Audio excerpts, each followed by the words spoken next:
Honourable members, the prayer. Lord, the God of righteousness and truth, grant to our King, to his government, to members of the Legislative Assembly, and to all in positions of responsibility, the guidance of your Spirit. May they never lead the province wrongly through love of power, desire to please, or unworthy ideas, but laying aside all private interest and prejudice, keep in mind their responsibility to seek to improve the condition of all. Amen. Please be seated.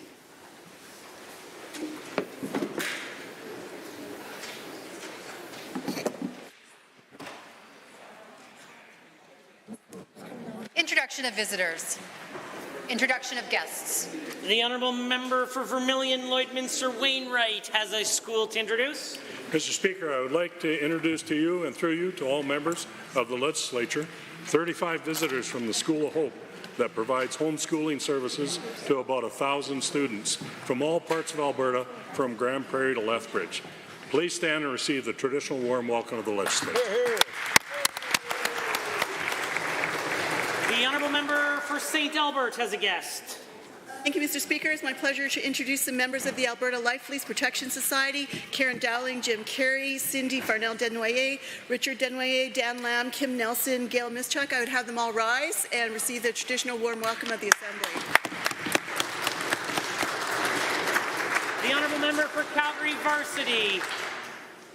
It is my pleasure today to honor the guests that I have here today. I have 4 members from the Alberta's paramedics who are here today to honor us with their presence, and I hope that we'll be able to you'll be able to understand my member statement, which relates to supports for our paramedics today. Would you rise, please? The Honourable Member for Edmonton Decore. Mr. Speaker, I would like to introduce you and through you to the members of the Assembly, members from Alberta Life Lease Protection Society, Anthony Wong, May Song, Liesl Cameron, Robert Hansen, Diana Bickering, Betty Lau Munro, Dwayne MacArthur, Christian Konashek. I will ask all of them to rise and receive the traditional welcome of the Assembly. The Honourable Member for Edmonton Millwood. Thank you, Mr. Speaker. It's an honour to introduce to you and through you to all members 2 amazing individuals who have been helping and working at the Edmonton Millwoods constituency office. Sydney Williams is a social work student who's been with us for the school year and has assisted many, many constituents. And Jessica Kunicki, who is the manager of my office and does absolutely everything and is invaluable. Please rise and receive the warm welcome of this Assembly. The Honourable Minister of Mental Health and Addiction. Mr. Speaker, through you and to you, I'd like to introduce 2 constituents who are studying in our great city of Edmonton at the University of Alberta. Ethan and Irish are studying engineering and chemistry from the town of Manning in my constituency. So please rise and receive the warm welcome of the House. Others, the Honourable Member for Calgary Falconridge. Mr. Speaker, I rise to introduce to you and through you to all members of the Assembly, Mohammed Farhan, who founded the House of Dreams in 2015, a non-profit organization dedicated to helping the homeless, single mothers and youth.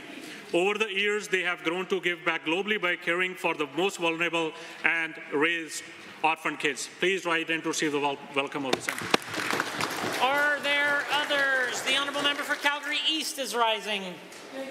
Today I'm pleased to introduce to you and through you to all members of the Assembly, my guests joining from the Salvation Army's brand new Forest Lawn Community Resource Centre in Calgary. I would like them all to please rise and receive the traditional warm welcome of the Assembly. The Honourable Member for Edmonton Glenora has an introduction. Thank you very much, Mr. Speaker. It's my honour to introduce to you and through you 2 guests who are seated in your gallery, Dre and Ethan. Dre's here to watch his mum, and I'll let all of you try to guess who she is. Thank you so much for both of you being here. Please rise and receive the warm welcome of our Assembly. The Honourable Member for Calgary Lougheed. Speaker, I'd like to introduce 2 of my friends from Calgary, Harold Zeibel, President and CEO of Hydrogen Plus, and Mike Simpson, who I'm sure has spent way more time in this place than I have already. Please rise to receive the warm welcome of this chamber. There are others. Seeing none, the clerk. Ministerial statements. Member statements. The Honourable Member for Calgary Edgemont has a statement to make.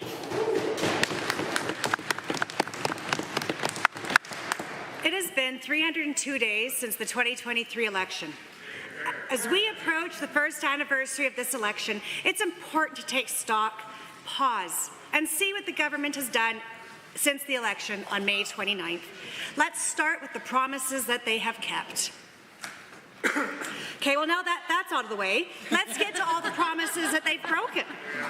The Premier promised a permanent income tax to Albertans, but sadly that promise crossed the floor as soon as the ballots were cast. The Premier promised to make life more affordable, but then set out to impose a $430 million tax on Albertans later this week. The Premier promised that South Edmonton Hospital, but now tells Edmontonians to head on down the highway to Red Deer for hospital care. The Premier promised to build schools, but that promise didn't last as long as the Premier's commitment to the Wild Rose Party. The Premier promised that healthcare was out of the crisis, but then introduced motel medicine and has left 30 communities experiencing disruptions to healthcare. The Premier promised that there would be no pension plan or provincial police force, but then immediately brought them back as soon as she thought Albertans weren't looking. She didn't promise to work so hard to get herself better gifts or give her friends or insiders a pay hike, but those are among her top priorities. But while the Premier breaks the promises made to Albertans made 302 days ago, there is something else that happened 302 days ago. Alberta elected the largest opposition in its history. 38 dedicated Alberta NDP MLAs who will hold this Premier to account for all their broken promises and who will in 2027 be part of the government that Albertans can actually trust to do what it promises. The honourable member for Lesser Slave Lake has a statement to make. Mr. Speaker, I rise today and I'm incredibly humbled and honoured to acknowledge an important tribute to two courageous heroes of the Edmonton Police Service who made the ultimate sacrifice in the line of duty. It is with great honour and reverence that this government announced the dedication of two bridges on the southwest portion of the Anthony Henday Drive over the North Saskatchewan River to the memory of Constable Travis Jordan and Constable Brett Ryan. Constable Travis Jordan, born in Digby, Nova Scotia, exemplified unwavering dedication and bravery throughout his service. The eastbound bridge, dedicated in his memory, will stand as a fitting tribute to his legacy of selflessness, bravery, and valor. Constable Brett Ryan, Edmonton-born and a resident of Spruce Grove, embodied the spirit of service and sacrifice. The dedication of the westbound bridge in his honour will ensure that his memory lives on, inspiring future generations to uphold the values of integrity and courage. These officers' commitment to protecting the community serves as an enduring testament to their character and sacrifice. The placement of memorial signs bearing the names of these fallen officers at the ends of each bridge will serve as a constant and stark reminder of their sacrifice and the profound impact of their service these two real-life heroes had on the service to the City of Edmonton. As Edmontonians cross these bridges each day, we'll hope they'll serve as a reminder of the sacrifice of Constable Jordan and Constable Ryan, and to be thankful every day that we all get to return home to our loved ones, because for me, Mr. Speaker, seeing my wife and daughters at bedtime when I return home is a blessing that we're all so lucky to have. And I know my colleagues and Albertans would agree how precious time really is, and that tomorrow isn't promised. In honouring their memory, may their names forever be etched in our hearts and our minds, serving as a symbolism of courage and service. Mr. Speaker, I read this speech faster than practice in the hope that this chamber will join me in a brief moment of silence, honouring these men with my remaining time.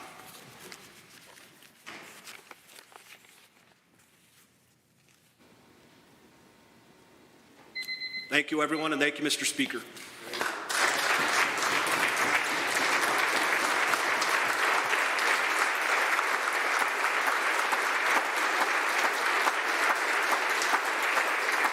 The honourable member for Calgary Buffalo has a statement to make.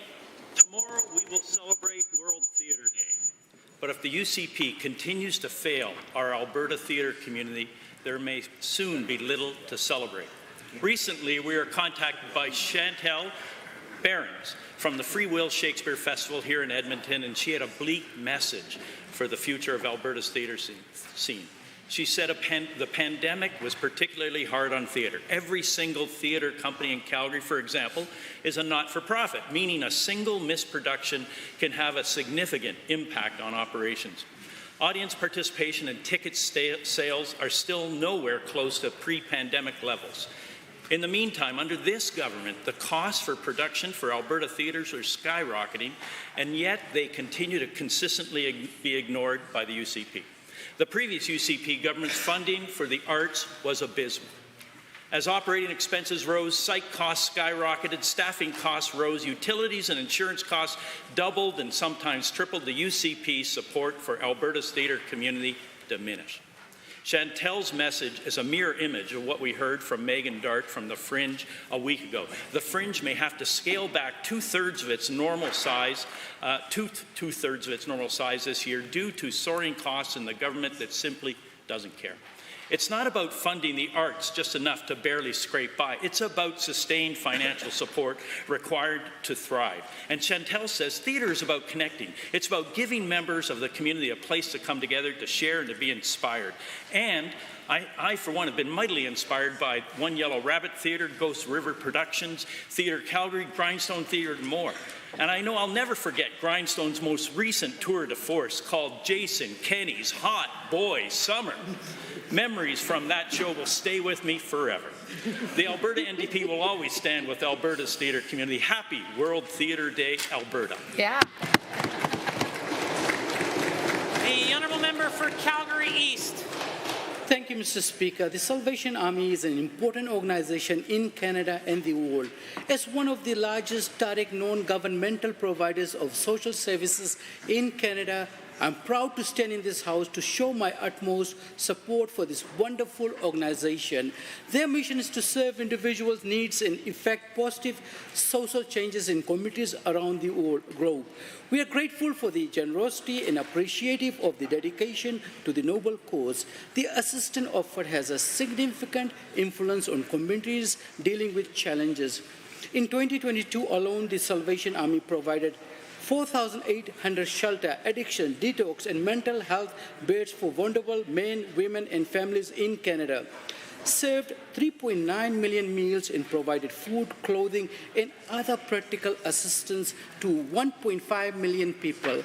Mr. Speaker, I was honored to attend the grand opening of the new Community Resource Center of the Salvation Army in Forest Lawn.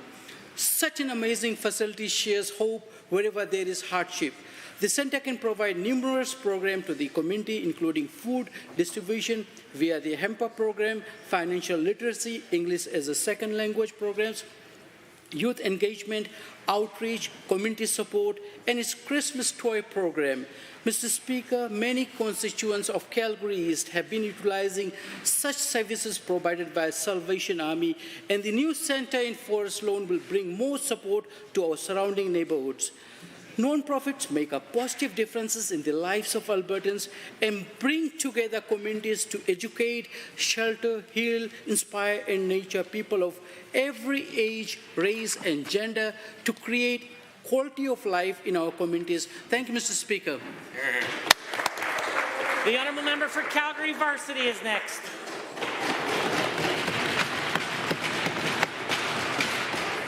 For many, a bad day at work means a colleague was difficult. But when a paramedic in Alberta has a bad day, they've likely dealt with another unspeakable horror, perhaps a deceased child. Yet they don't get a proper debriefing or help with PTSD, a potentially debilitating and lifelong psychological injury. Alberta needs paramedics, and paramedics need support. They require preventive strategies, workplace protections, and appropriate professional support to manage the psychological trauma they regularly face. Taking better care of our paramedics is essential to a safer, healthier future for Albertans. Over the last 4 years, more than 1,300 of Alberta's 5,600 paramedics have suffered a psychological injury. These account for 1 of every 4 workplace absences. Yet the sole staff psychologist supporting EMS doesn't have special training in PTSD. Recently, paramedics have had access to up to $3,000 per year for counseling, but they need to find their own therapist. A peer support program is being rolled out, but that is not enough. More than 18 months ago, the government published the Alberta EMS Provincial Advisory Committee report. Recommendations were made to support our EMS workforce, including changes to shift scheduling and to work with system partners to enhance access to mental health supports. If we do not act soon, we lose the chance to build a long-term sustainable workforce. Yet there was nothing in the 24-25 budget or strategic plan to retain paramedics by providing these supports. Paramedics are leaving the profession as our... The honourable member for Edmonton Gold Bar. The UCP's motel medicine scandal has laid bare the consequences of this government's reckless pursuit of privatization in our healthcare system. Vulnerable hospitalized patients awaiting placement to continuing care in an unsafe, unmodified motel room with minimal medical oversight didn't happen by accident. It's just another symptom of the UCP trying to create a deeply flawed system that prioritizes profit over the well-being of Albertans. Under this government's so-called leadership, we've witnessed a continued decline in rural health services. People are forced to take hours-long journeys to overcrowded urban hospitals just to give birth, despite having hospitals and clinics in their hometowns. Thousands of Albertans are left without any family doctors, scrambling for basic health care. Staff at the Red Deer Hospital are forced to hang tarps with duct tape just to create more space for assessments. And let's not forget the countless Albertans waiting months on end for essential surgeries, their lives on hold. The UCP's privatization agenda is like a disease spreading through Alberta's healthcare system. If they don't pump the brakes on this harmful path, things are going to go from bad to worse, and in fact, they already are. This is not governance, Mr. Speaker. This is a betrayal of trust and a disregard for the fundamental right to health care. The UCP doesn't deserve a pat on the back for trying to clean up the mess they made with motel medicine, especially when it's just the Premier attempting to patch up a gunshot wound with a bandage. No, Albertans aren't buying it. We see right through the UCP's dogged commitment to privatization that caused these systematic failures in our health care and brought about this crisis. It's time for them to actually prioritize the health and well-being of Albertans over their ideology and profits before irreparable damage is done. Albertans need real long-term solutions that address the root causes of this crisis and ensure that our healthcare system serves the needs of all Albertans, not just the privileged few. The UCP created this crisis, but let's not forget who lit the match in the first place. Presenting reports by standing and special committees, presenting petitions, notices of motions, introduction of bills, tabling returns and reports. Other tablings, the honourable member for Lethbridge West, followed by Edmonton Highlands Norwood. Thank you, Mr. Speaker. I'm rising to table requisite 5 copies of 2 letters. One is to the Zone Clinical Department Head of Surgery, warning of a critical shortage of anesthesiologists from the Chief of Anesthesiology, and the other is from the Chief of Anesthesiology at the Chinook Regional Hospital to the Minister herself. Honourable member for Edmonton Highlands Norwood. Thank you, Mr. Speaker. I rise to table 5 copies of the inflation review recently released by the City of Calgary. This informative document outlines that inflation rose to over 5% in Calgary last month and that rent escalated by a whopping 18% since December, making a case for rent caps, and I urge everyone in the House. The honourable member for St. Albert. Mr. Speaker, I'd like to table 5 copies of emails between the Minister for Service Alberta and the the Life Lease Protection Society. There's 2 packages, and also a table listing the Christensen group of companies, the line information, the K information, updated December 31st, 2023. The member for Cypress Medicine Hat. Thank you, Mr. Speaker. I'm rising to table 5 requisite copies of an article from the National Post talking about our federal government shutting down our energy industry. There are others. The honourable member for Edmonton McClung. I rise to table the requisite 5 copies of an article from today's Edmonton Journal, Mr. Speaker, titled Tegan and Sarah Decry Alberta's Attack on LGBTQ+ Youth, which describes threats to the well-being of transgender youth posed by Alberta government's attempt to prevent trans youth from accessing vital care. The honourable member for Edmonton Decor, and we will return to tablings after question period if there are others. Mr. Speaker, I would like to table 5 copies of the background information of Alberta Life Lease Protection Society, as well as an article from Edmonton Journal that speaks to the introduction of lease bill. Honourable members, that brings us to 150, and that makes it oral question period, and the Leader of His Majesty's Loyal Opposition has question 1.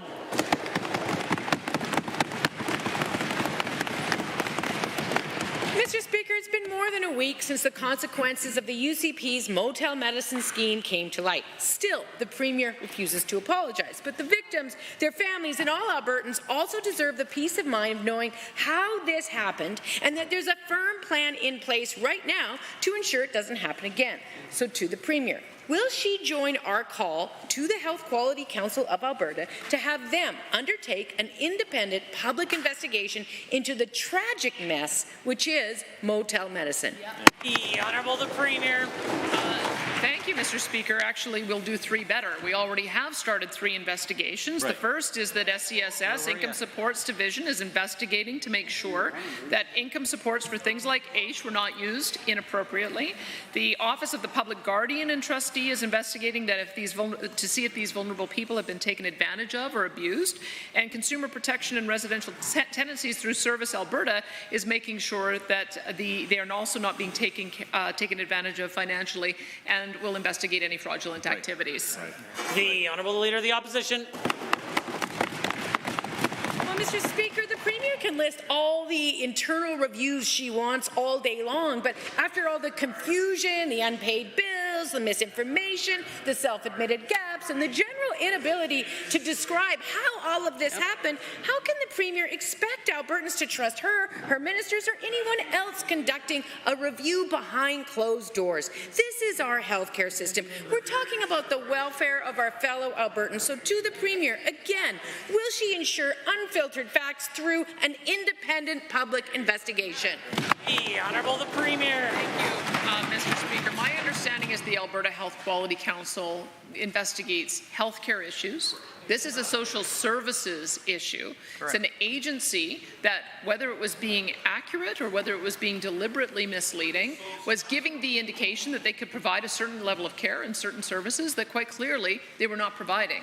The individual in question believed that they were going to a long-term care facility. They did have other facilities they were operating. For some reason, they were in a hotel, and we need to find out why that was. Right. The Honourable the Leader of the Opposition. Well, Mr. Speaker, allow me to quote, "We must get to the bottom of this. Without an inquiry conducted independent of government interference and intimidation, Albertans will be left to wonder just how many more cases are out there." To the Premier, she understood the need for independent transparency when she said those words a decade ago about a different healthcare scandal, which this is. So why won't she call on the Health Quality Council to lead an independent public investigation? This is clearly healthcare. It's part of the continuum of care. They were receiving healthcare. Why won't the Honourable the Premier? Thank you, Mr. Speaker. This is not a healthcare issue. The patient was discharged. They were discharged to an entity that provides social services. It's absolutely appropriate for SCSS to do one investigation to make sure dollars are not being misappropriated. And the Office of the Public Guardian... Order. If the Leader of the Opposition wants to ask another question, she's welcome to do so immediately after the Premier's response. Office of the Public Guardian and Trustee is an independent office, and the Office of Consumer Protection and Residential Tenancies is also an independent office. Both of them are going to be looking into this, and we will make sure that the results are delivered here when they're discovered. The Honourable Member for Calgary Varsity has a question. Mr. Speaker, the UCP claimed that motel medicine was normal procedure, that it was just following the normal discharge policy of AHS.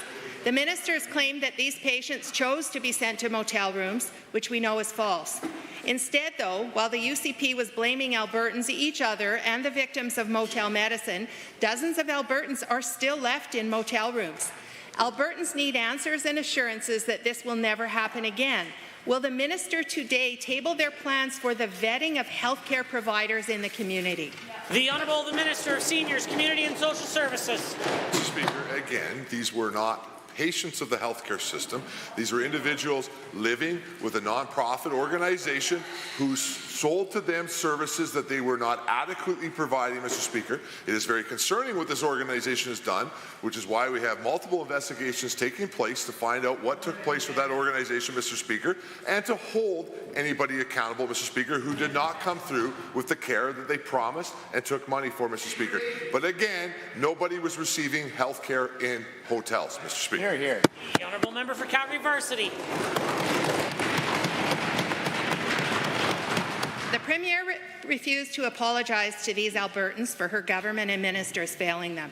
The Minister of Health refused to apologize, instead giving a half-hearted statement that she was disappointed if people felt they'd been misled. The minister has even refused to apologize for her role in blaming these Albertans for ending up in motel rooms. Since the Health Minister and Premier have refused to show leadership and compassion and apologize to these Albertans, will any minister show compassion and leadership and rise to apologize to the victims of motel medicine? The Honourable the Minister of Seniors, Community and Social Services. This government showed significant leadership. Unlike the NDP who stood in this House and continued to yell, we left this House, found individuals who found themselves in unfortunate circumstances created by a bad operator, Mr. Speaker, immediately provided them help, wraparound services, Mr. Speaker, and I'm very happy to report every one of those individuals, Mr. Speaker, is safely in their own apartment and or in a very good service provider, Mr. Speaker, receiving social services supports, Mr. Speaker, and moving on with their life, Mr. Speaker. That's leadership, that's action. They just yell, Mr. Speaker. The honourable member for Calgary Varsity. So the UCP allowed a company to take patients to unvetted motel rooms not designed to accommodate their wheelchairs, and they fed them fast food. The minister defended this as proper procedure. The minister claimed that they would be removed from the list of recommended providers, but couldn't explain how they got there or who created the list.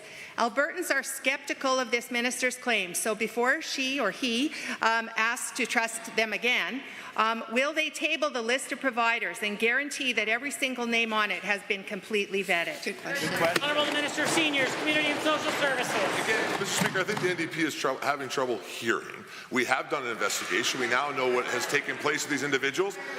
They were living in apartment buildings, Mr. Speaker, receiving government income supports. They hired a bad operator, Mr. Speaker, who made a very bizarre decision to pack everybody up and move them to multiple hotels.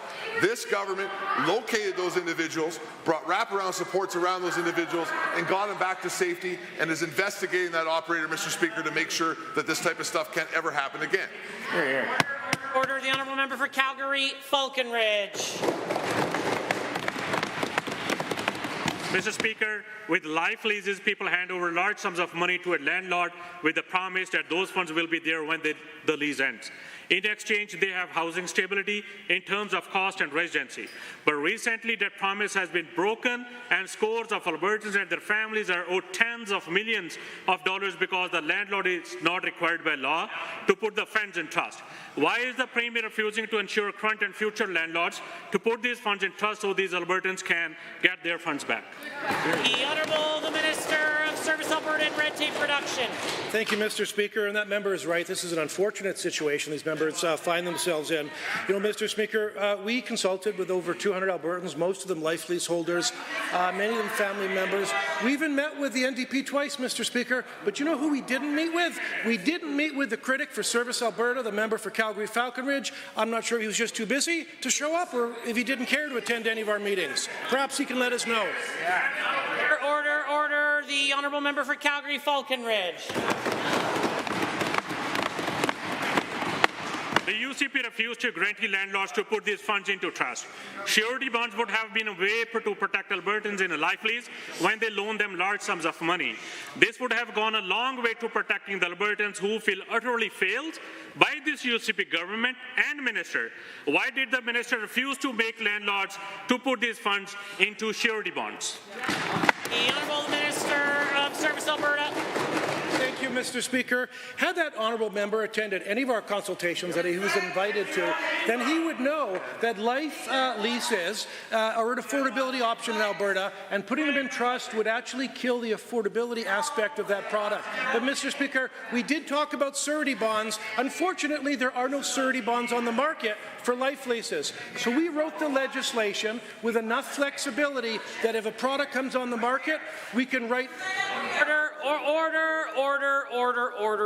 Order.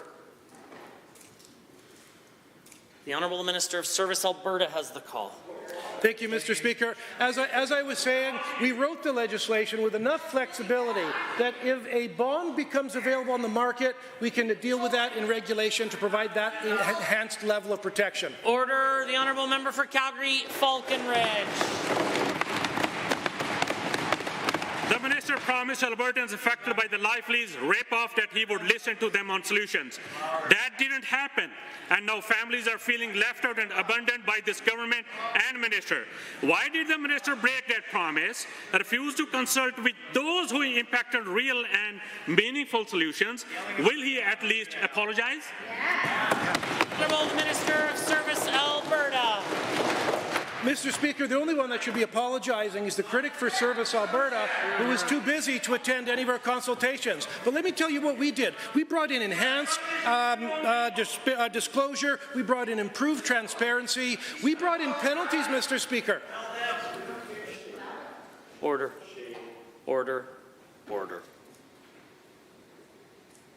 The Honourable Minister. Thank you, Mr. Speaker. We brought in legislation that will move life leases under the protection of the Consumer Protection. Order. The Honourable Minister of Service Alberta has the call. Thank you, Mr. Speaker. That member would know all this if he showed up for work. But here's what we did. We took this life leases and we put it under the protection of the Consumer Protection Unit, Mr. Speaker, so that we can bring forward fines of up to $300,000 or 2 years in jail. Point of order is noted at 2:02. The Honourable Member for Calgary, Boular-McCall. This government claims to follow the rule of law. And one of the most important tenets of this principle is that law applies equally to everyone. Election Alberta has recently seen cases where the third-party group, Take Back Alberta, is refusing to comply with laws around third-party advertising. Albertans deserve to know who is financing third parties and trying to influence our democracy. Can the Premier tell this House, is it the government policy to do nothing when their friends ignore election laws? The Honourable the Minister of Justice.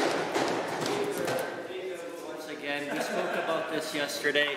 The honourable member knows that Elections Alberta is an independent organization performing an independent investigation on a third party unrelated to government, Mr. Speaker.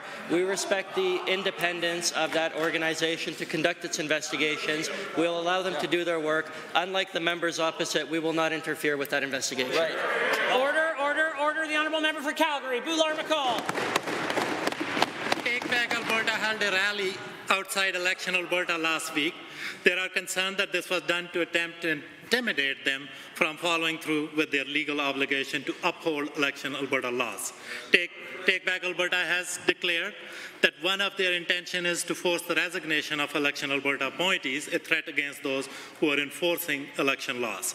Will the Premier tell this House what is the policy of the government when it comes to making sure Election Alberta can carry out their vital work without fear and intimidation? That's a good question. The Honourable the Minister of Justice. Mr. Speaker, we just spoke about this, but I'll repeat my answer to the honourable member. Elections Alberta is an independent agency. It will be entitled and is allowed to, and we will support the ability for them to conduct their investigations independently. We will protect that right. We will continue to ensure that Elections Alberta conducts and performs its duties independently without interference from this government or anyone else. The Honourable the Member. There is no higher responsibility for a government than to stand up for open, transparent, free and fair election. And this House owes a deep thanks to those who work so hard to ensure all Albertans are able to freely cast a ballot. Sadly, Take Back Alberta has stated that they are declaring, and I quote, endless war on elections Alberta, and by implication on our democracy and the people of this province. Is it the government policy to agree with David Parker and do nothing to protect Alberta election Alberta and election laws? The Honourable Minister of Justice. Mr. Speaker, it is this government's position not to interfere with investigations of an independent agency. Elections Alberta will continue to conduct its work independently of influence from this government or opposition members. Mr. Speaker, I wonder why the member doesn't rise with the same vigor when the third-party advertising in the 2021 municipal elections in Calgary came about and the contributions of the unions came into question. Nothing came up from that member. Radio silence once again, Mr. Speaker. Shame on that opposition for not raising any issues about that. Order, order. The honourable member for Edmonton McClung has a question. If there is one thing the UCP loves, it is raising taxes during a cost of living crisis. On April 1st, the UCP are going to hike Albertans' taxes by $430 million.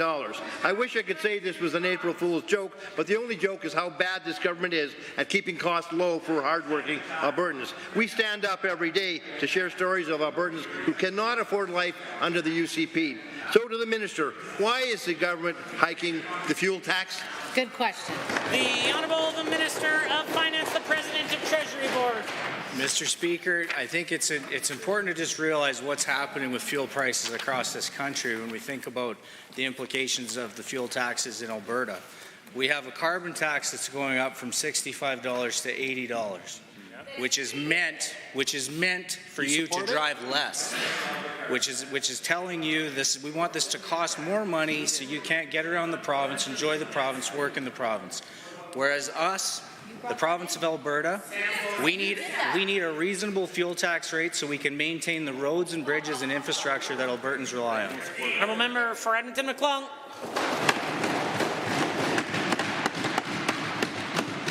Given that Alberta's inflation rate is the highest in the country, sitting at 4.2%, while the national average is a more respectable 2.8%, and given that high inflation, rents, utility bills, and mortgage rates on top of UCP tax increases will have a dire impact for Albertans who are already struggling to make ends meet.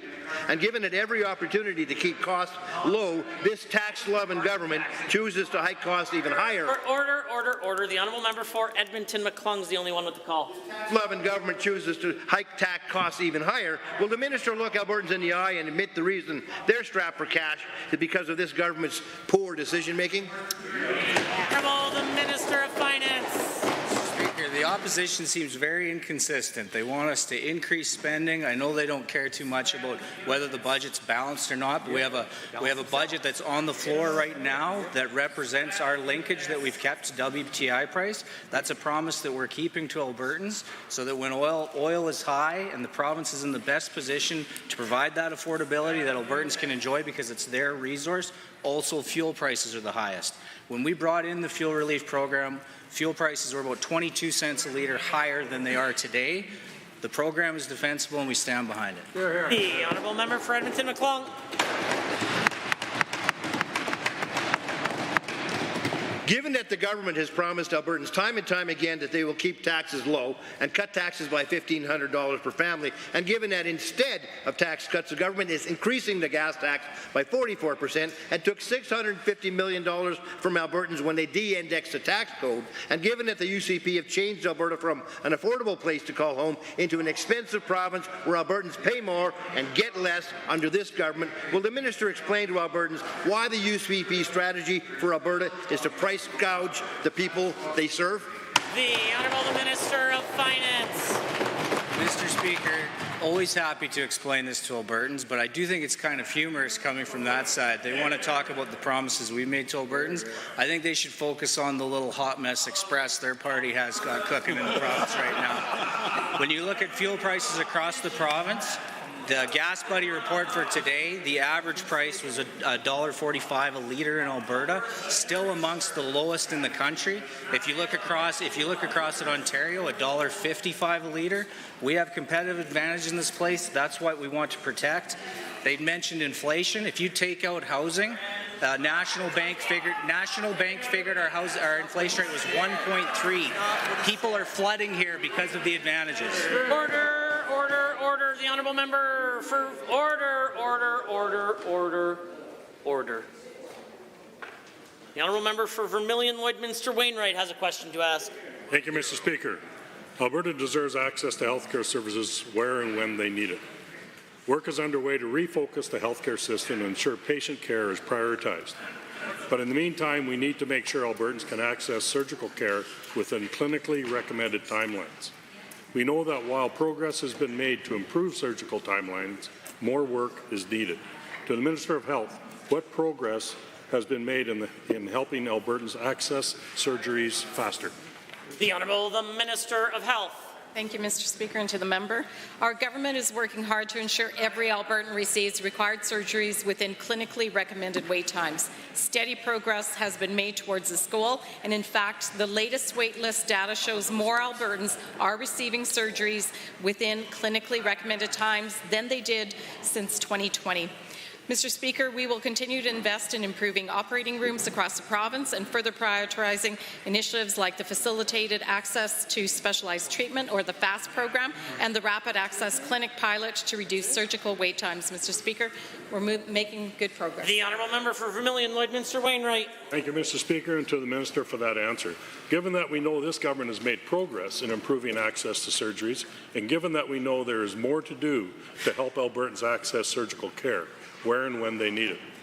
And further, given today, this minister announced Budget 2024 investments into the Alberta Surgical Initiative to further enhance surgical capacity. To the same minister, how will today's announcement support this initiative and improve timely access to care? Minister of Health. Thank you, Mr. Speaker, and I am proud to say that Budget 2024 provides $313 million, which will be invested over 3 years in the Alberta Surgical Initiative Capital Program. Additionally, we're also providing $305 million to Alberta Health Services to enable the completion of 310,000 surgical procedures this year, which is an increase of almost 6% from 22-23. Mr. Speaker, $159 million over 3 years will also be allocated to renovate several medical device reprocessing departments. These measures will help to reduce surgical wait. The honourable member for Vermilion Lloydminster Wainwright. Thank you, Mr. Speaker, and to the Minister for her answer. Given that we know that every Albertan in every corner of the province deserves timely access to surgical care, and given we know this minister has attended engagement sessions on the refocusing initiative across the province, ensuring rural Albertans can share their thoughts on an improved healthcare system, can the Minister of Health elaborate on how investments in the Alberta Surgical Initiative will specifically enhance access to surgical treatments for residents in rural areas? The Honourable Minister of Health. Through the Alberta Surgical Initiative Capital Program, Alberta's government is renovating surgical suites and support areas in various zones across the province, including Lethbridge, Medicine Hat, Brooks, Tabor, Innisfil, Olds, Crow's Nest Pass, and Rocky Mountain House. So these projects will increase surgical capacity and improve the use of existing capacity. They'll be reducing wait times and advancing the objectives of our Healthcare Action Plan. Through capital funding projects in hospitals and facilities across the province, we are expanding operating rooms and lowering wait times to ensure all Albertans have access to timely care. The honourable member for Edmonton City Centre. Mr. Speaker, it's March 2024, and just over a year ago, the Premier, her Minister of Health, and her Chief Administrator all swore that by the end of this month, Alberta would, quote, be at zero waiting outside of clinical wait times by March of 2024. But just last week, the Health Minister admitted that, in fact, thousands of Albertans are still waiting longer than the national standards for hip, knee, and cataract surgeries. They promised a 100% reduction and delivered 20%. So to the Minister, with only 5 days left in March, when can Albertans expect the announcement of zero people waiting outside of clinical wait times? The Honourable the Minister of Health has the call. Mr. Speaker, we are moving towards that time period, but of course we have seen great improvement. Up until recently, we were waiting, patients were waiting, 40% were waiting to have their surgeries, and they were doing it within clinically recommended times. Now we're over 60%, Mr. Speaker. That is a huge increase. Again, we are moving in the right direction, but there is much more work to do. And all of these programs, we're taking a multi-pronged approach, Mr. Speaker, and I'm proud of the work that's happening and of our medical professionals that are stepping up in a big way. The honourable member for Edmonton City Centre.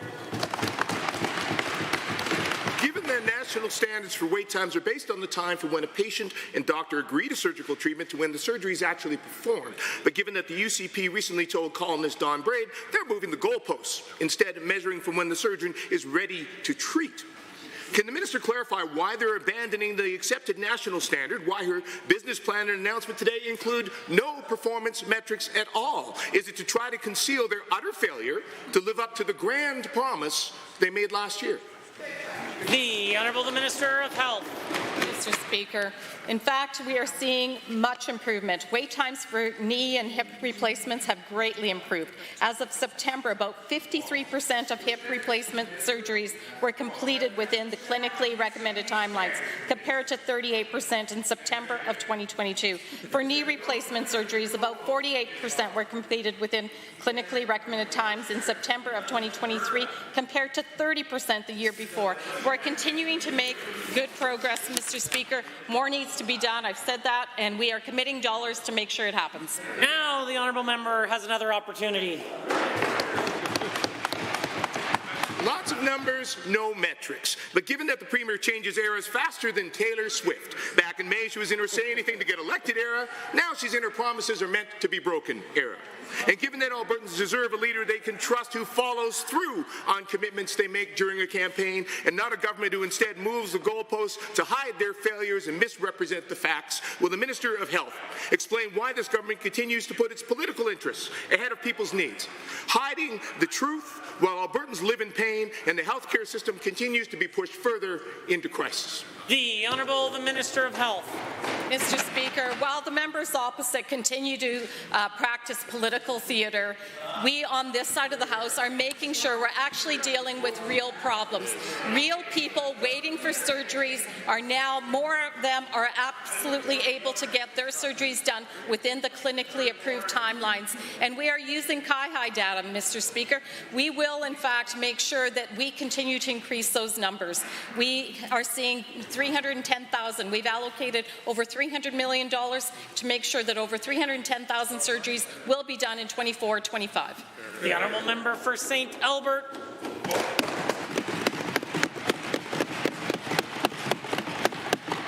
Merci, Monsieur le Président. Life leases are supposed to offer stability and peace of mind for Albertans. They entrust significant sums of money, frequently their life savings, to landlords for the assurance of lower monthly costs and that they'll get their money back when the lease ends. Instead, more than 160 Albertans are owed $55 million from an Edmonton area landlord with close ties to UCP, Greg Christensen, and the government's done nothing to get their money back.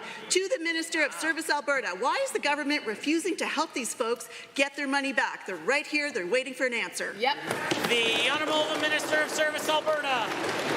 Mr. Speaker, as that member knows, or ought to know, we're having conversations right now, but this matter is currently being investigated, and we can't comment on a matter that's under investigation, Mr. Speaker. But let me tell you what we have done. We've made a commitment to Alberta seniors that we will not allow this to happen again. So we brought forward life lease protections with enhanced transparency, disclosure, with penalties that will include fines up to $300,000 and 2 years in jail. Order. The honourable member for St. Albert.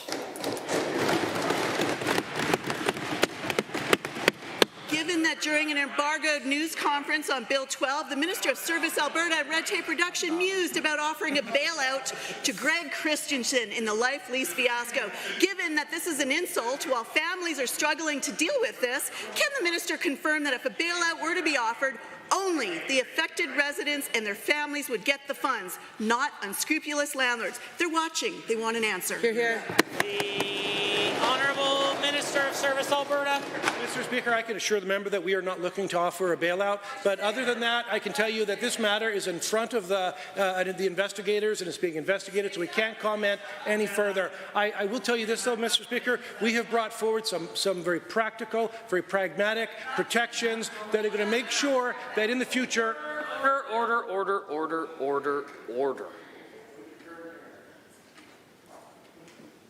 The Honourable Minister of Service Alberta has the call. Mr. Speaker, you have to forgive Team Angry over there because I guess Nenshi is sucking up all the oxygen from the room and it's causing those members to gasp for relevancy. Well, while they're fighting their leadership battles, Mr. Speaker, we're on this side taking care of Albertans and protecting Alberta seniors. Order.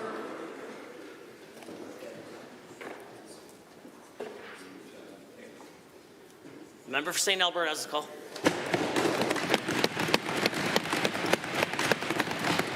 Seems a little defensive. Given the Minister of Service Alberta and red tape reduction, the honourable member for St. Albert-Morinville has a mandate from the Premier to bring forward recommendations to ensure appropriate protections are in place for Albertans. And given this minister has failed to do that with his legislation, and given that he failed to consult the people he actually needed to consult, why is this government still refusing to do the right thing and get these Albertans their money back? They're here. They would like to meet with you, Minister. Explain why they're wrong. You seem to be happy to do it. Speak of order is noted at both 220 and 221. The Honourable the Minister of Service Alberta. Thank you, Mr. Speaker. Once again, the NDP are not anchored to the truth. You see, we met with the Life Lease Association on March 14th. Now, remember, they actually didn't exist prior to March 6th. Prior to March 6th, Mr. Speaker, they were just a Facebook group. But you know what? We met with them anyway. We met with Karen Dowling on October the 10th. We met with Jim Carey on October the 19th. Mr. Speaker, we even met with the NDP twice, and we have letters from them from the consultations. Mr. Speaker, we will continue to listen to Albertans, and we will continue to bring forward pragmatic solutions. Order. Member for Fort McMurray Wood Buffalo is next. The NDP opposition have been attacking our government on our compassionate care model as we address the issue of homelessness, which is plaguing our entire nation. One major underlying issue with homelessness is the disease of addiction. Many of the people living in the dangerous encampments, which the NDP loves so much, suffer from opioid addictions. By promoting their policy of safe supply, the NDP are directly facilitating drug addiction and abuse and empowering criminal syndicates. The NDP's preferred method of dealing with drug addiction is demonstrating to be an astronomical failure. To the government, what have you done to stand up for Albertans against failed radical ideologies like the so-called Safe Supply? Honourable the Minister of Mental Health and Addiction. Mr. Speaker, Safe Supply is the policy backed by the Trudeau Liberals and NDP where you put drugs on the streets across Canada. However, it is illegal in Alberta by law, and we will maintain that as long as we're elected. We know that is not the path forward. What we are doing, however, is partnering with First Nation communities, reducing the cost of access to treatment. When it comes to Safe Supply, I could not think of a more quintessentially NDP and categorically harm-producing policy than one that gives drugs to drug addicts in a hope to try and help them. Mr. Speaker, it is not compassionate. We will oppose it every single day of the week. The order, the Honourable Member for McMurray Wood Buffalo. Mr. Speaker, it is given that despite the conclusive evidence against Safe Supply, the NDP continue to push these drug facilitation programs. Given that the NDP opposition, including the members from Edmonton Norwood, Edmonton City Centre, for the first time in legislature history, resigned from an all-party committee that was tasked with studying Safe Supply, leads me to believe that they don't seek to understand what international experts are saying about the concept of Safe Supply. To the Minister, can you tell us what the experts are saying about Safe Supply? Honourable the Minister of Mental Health and Addiction. Mr. Speaker, the NDP, when they were in opposition, supported the Globe's most radical policy on drug addiction, which is to deliver drugs into the hands... Order. The Honourable Member, we've heard you on numerous occasions. I think it's time that we hear from the Minister.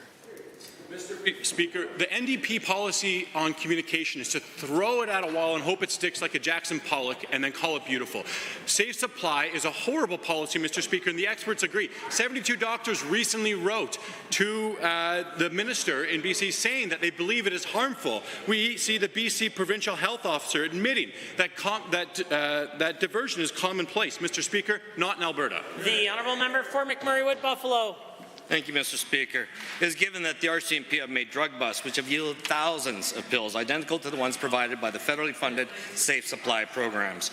And further given that this indicates that the NDP and Liberal governments across the country are literally putting opioids into the hands of street gangs with taxpayer money, the result of many radical policies compounding the opioid crisis under the reign of the Liberal and NDP alliance. To the Minister, what is our solution to stop the diversion of addictive drugs prescribed through the so-called safe supply initiatives? The Honourable Minister of Mental Health and Addiction. Mr. Speaker, we ask first of all that the NDP and Trudeau Liberals stop it. But if they refuse to do that, at least listen to the letter that we wrote as the Government of Alberta asking for unique chemical tracers found in all of the safe supply. If they did that, we'd know if there are overdoses happening, if there's diversion happening, if there's a criminal element. They want to deny that. I'm asking the NDP today in Alberta to join me and ask the federal government to impose a unique chemical tracer on safe supply. And at the very least, call Mr. Singh and let him know that we in Alberta do not want to see safe supply on the streets, and we want evidence-based policy rather than ideology coming out of it. The honourable member for Lethbridge West has a question.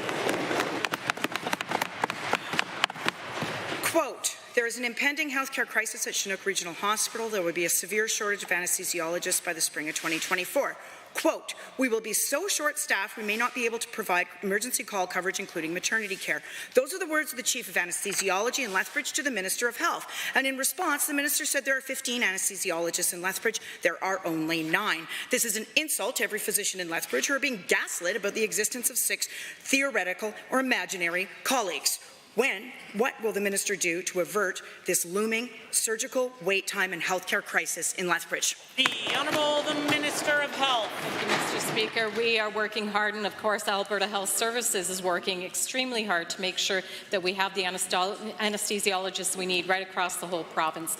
I know that if they don't have enough in a particular area, they do bring in locums. I speak on a regular basis with anesthesiologists across the province, and we also have a concerted recruitment effort happening not just within Alberta, not just in Canada, but also globally to recruit those anesthesiologists that we need. The honourable member for Lethbridge West. Well, given that none of that is working, and given that the Lethbridge anesthesiologist asked the Minister to undertake aggressive locum recruitment, retention for current staff, immediate changes to physician recruitment, as the current system has been described as, quote, a complete disaster by physicians, and given I know the Minister has seen this letter, she just hasn't done anything about it, what is the Minister's excuse for her inaction, Mr. Speaker? Minister of Health.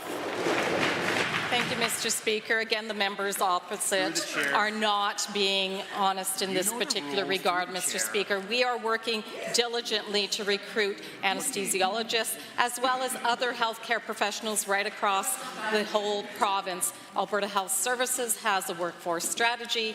We as a province are doing everything we can. We've got additional dollars allocated for this, Mr. Speaker, and we will continue to do this because, of course, we need the right professionals in the right places to make sure that our healthcare system proceeds. The honourable member for Lethbridge West.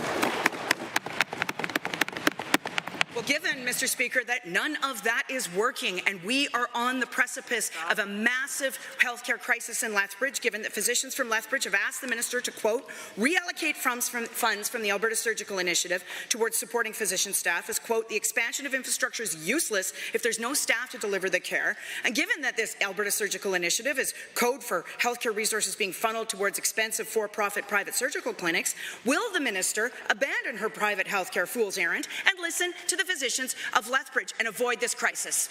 The Honourable the Minister of Health.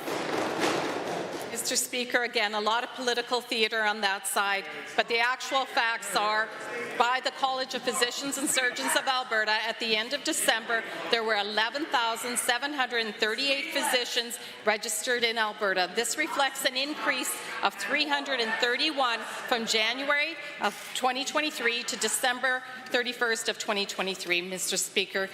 There were additional individuals, let me see here, over 300 physicians across this province. In the South Zone, 23 registered physicians, 4% increase, Mr. Speaker. The honourable member for Leduc Beaumont. Thank you, Mr. Speaker. Seniors are cherished members of our communities. After dedicating many years of their lives to the betterment of this province, Alberta seniors deserve our respect and support. We wouldn't be here without their hard work and efforts, and now is our chance to give back to those who have given us so much.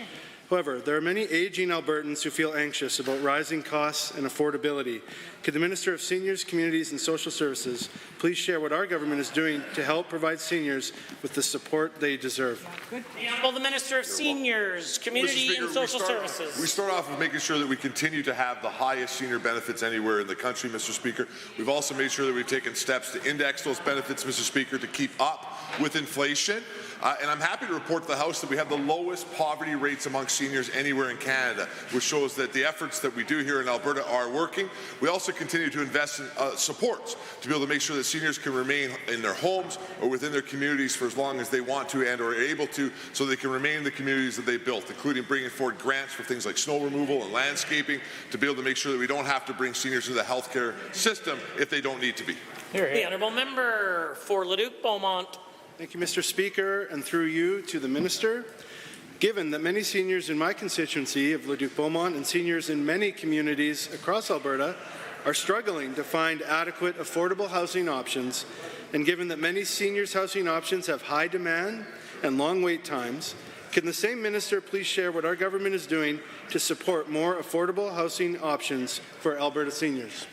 Minister of Seniors, Community and Social Services. Well, Mr. Speaker, Budget 2024 invests just over $60 million in our Lodge Assistant Program. That's an increase of over $20 million in this budget. We've also provided a 55% increase in funding per person per day, Mr. Speaker, because we recognize that investment in keeping seniors inside places like senior lodges keeps them out of the continuing care system, the healthcare system, if they don't need to be, and they want to remain in the communities that they built, unlike what the NDP tried to do to them when they were in power. We're also just announced another $840 million in capital to go to affordable housing in our province in this budget, Mr. Speaker, which includes a tremendous amount of seniors facilities, and we will continue to invest at the highest rate inside the country in this important issue. Mr. Speaker, and through you to the Minister for that answer.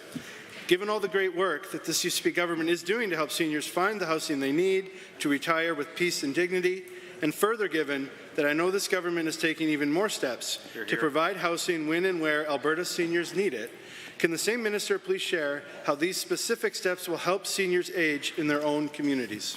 Minister. Mr. Speaker, we launched a senior panel review of the Lodge program, which is actually chaired by the honourable member, who's doing an excellent job. That's to be able to bring forward all of our stakeholders together, along with seniors, to be able to make sure that our Lodge program, which is our oldest affordable housing program in the province, is able to work for multiple generations to come. We're going to be bringing forward, as a result of the work that they've done, significant changes to be able to make sure that we can modernize our Lodge program, Mr. Speaker, and again, make sure that we never go down the path that the NDP did by being able to force seniors to leave our communities and try to centralize them in large urban areas. The honourable member for Calgary, Glenmore. Mr. Speaker, last week I spent 9 hours in budget estimate meetings with 3 different UCP ministers.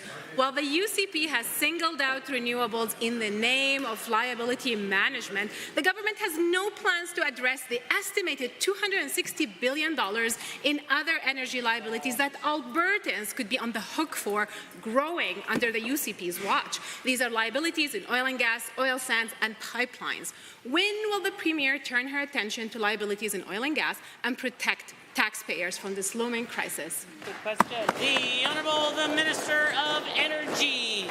Mr. Speaker, the one thing we are doing and will continue to do is put people first, and that's the people of Alberta. And Mr. Speaker, in that regard, we have taken more steps to protect Albertans and our ongoing liabilities than any government in our history. In fact, just last year, Mr. Speaker, we had a goal, and the industry in Alberta actually overshot that goal, so now we picked that new goal as the next goal. Mr. Speaker, we're doing great work, and we're going to continue to do that to protect Albertans. Here, here. The honourable member, order. The honourable member for Calgary-Glenmore. Given that the Premier singled out the renewable sector in the name of liabilities, given that the Premier has openly endorsed the RSTAR program that would give $20 billion to pay companies to do what they are legally obligated to do and violate the polluter pay principle, given that there are roughly 237,000 drilled wells in Alberta as conventional operations, when will the Premier mandate the Alberta Energy Regulator to address liabilities and comply with the many warnings from the Auditor General? The Honourable the Minister of Energy and Minerals. Well, Mr. Speaker, we have done exactly that. We're working with our Indigenous communities. We're going across the province. We're trying to get the federal government at the table to let us use the $135 million that was allocated for the Indigenous communities across Alberta to clean up these wells. That is the federal government's responsibility. We're working with chiefs, we're working with industry to make sure we do exactly that, Mr. Speaker. We've had closure work completed on 1,824 inactive well sites during the Indigenous Community Grant Program alone. And Mr. Speaker, we've seen thousands upon thousands of wells being cleaned up right across this province, and we're doing the job for Albertans, to protect water, Mr. Speaker, and make sure that we have the great quality of life. The honourable member.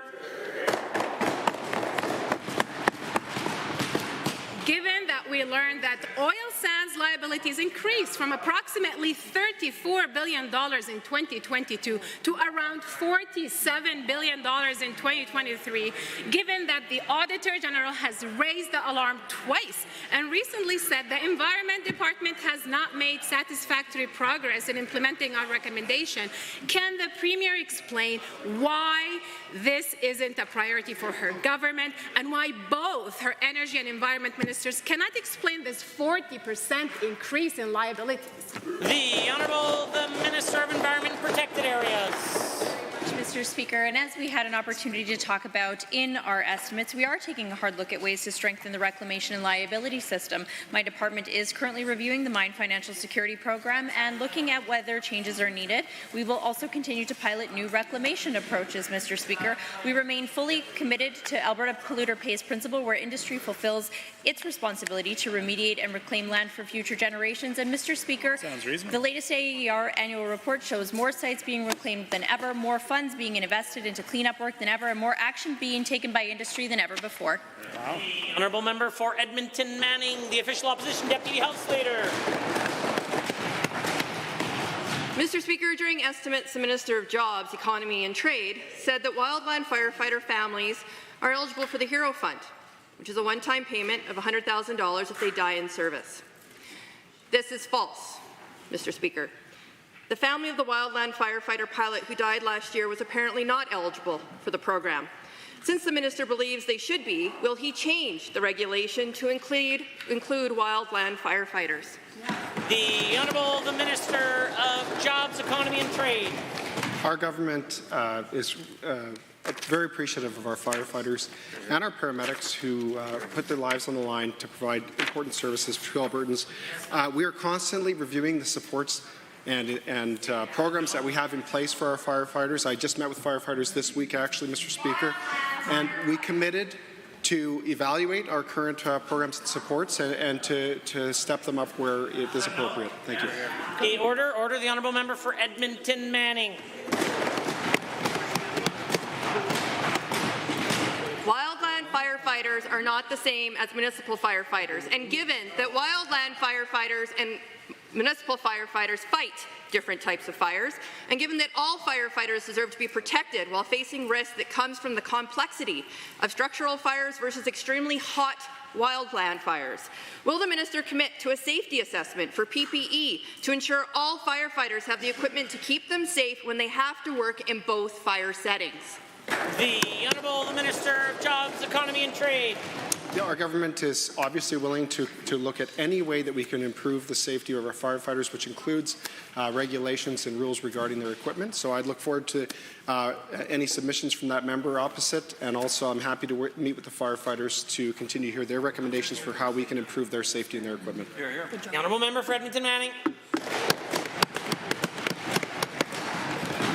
Well, Mr. Speaker, given that wildland firefighters work much longer hours than their contracted 7.25 hours, and given that they have zero health and mental health supports once their contracts are up, and they do high-risk work to protect our province while being paid some of the lowest wages in the country, what is the minister's plan to increase mental health supports for the first responders who are risking their lives every single time they go to work? The Honourable Minister of Jobs, Economy and Trade. Our government is investing in mental health research and programs, including for our first responders, including firefighters. Again, we are always interested in how we can better support our firefighters and wildland firefighters. I'd be interested in hearing that member's recommendations. I'm happy to meet with firefighters to hear how we can continue to support them and to really lead Canada in our coverage for firefighters. Honourable member for Calgary Lougheed has a question. Thank you, Mr. Speaker. With the opposition's bleak outlook on Alberta's economy, you'd think our province is doing terribly. In fact, Mr. Speaker, nothing is further from the truth. Our province is booming once again. In February this year, Alberta gained 17,400 jobs, a majority of them being full-time positions. This growth brings increased labour demands on business owners, which our government is working hard to address. Could the Minister of Jobs, Economy and Trade please expand on the ways our government is addressing increased labour demands? The Honourable Minister of Jobs, Economy and Trade. Thank you, Mr. Speaker, and through to the member for the important question. Alberta is the economic engine of Canada, and we continue to grow and diversify, creating jobs across all industries and in all corners of the province. In fact, we've added 17,400 jobs in February, the majority of which, about 16,000, were full-time, and we've added a staggering 100,000 jobs over the last 12 months. What are we doing? We're continuing to invest in training. We're continuing to work with our post-secondaries to increase seats, and we're even looking to partner with unions and industry to create more training opportunities for workers. Hear, hear. The honourable member for Calgary Lougheed. Thank you, Mr. Speaker. Given that Alberta remains resilient despite increased labour demands and stifling policies imposed by the federal government, including the highly punitive carbon tax, and given that Alberta continues to be the best province for businesses to thrive, with significant increases in high-value and high-paying jobs, could the same minister please highlight some of the industries that are experiencing a surge of employment opportunities in Alberta? The Honourable Minister. Thank you, Mr. Speaker. With the lowest taxes in Canada and among the lowest in North America, our pro-business and pro-energy policies and our efforts to reduce red tape are seeing job creation in most industries. This is only going to grow with large recent investments by Mondi, Fortinet, and the Dows of the world with their path to zero expansion. There's been large increases in healthcare, construction, trades, and tech, in many cases outpacing the national growth. We're also seeing a boom in our tech industry with record venture capital, and we represent 13% of the national demand for tech workers. Alberta's booming. Albertans are working. Our government's plan is working. Honourable member for Calgary Lougheed. Speaker, and to the minister for his answer. Given that people are moving to Alberta in record numbers to be a part of our vibrant economy, despite the member's opposite refusal to acknowledge this continued growth, and given that our government has maintained the Alberta advantage by working to ensure that our economy remains strong and diverse, could the same minister share details on any exciting new initiatives for stimulating job creation and investment in Alberta? Good question. Minister. Speaker, and to the member for the question. We are actively recruiting top companies from around the world, and they're choosing Alberta. And so are workers because of our quality of life, high wages, low taxes, and world-class education system. We also have a number of initiatives to recruit workers, including the upcoming $5,000 attraction bonus for skilled trades through the Alberta's Calling campaign. We got a $20 million provincial investment over 4 years for the Canada-Alberta Jobs Grant, $10 million in Aviation Skills Grant, and a lot more. We are committed to ensuring that Alberta remains the best place in Canada to live, work, invest, start a business, or raise a family. Hear, hear. Good job. This concludes the time allotted for oral question period. In 30 seconds or less, we'll continue with the remainder of the daily routine.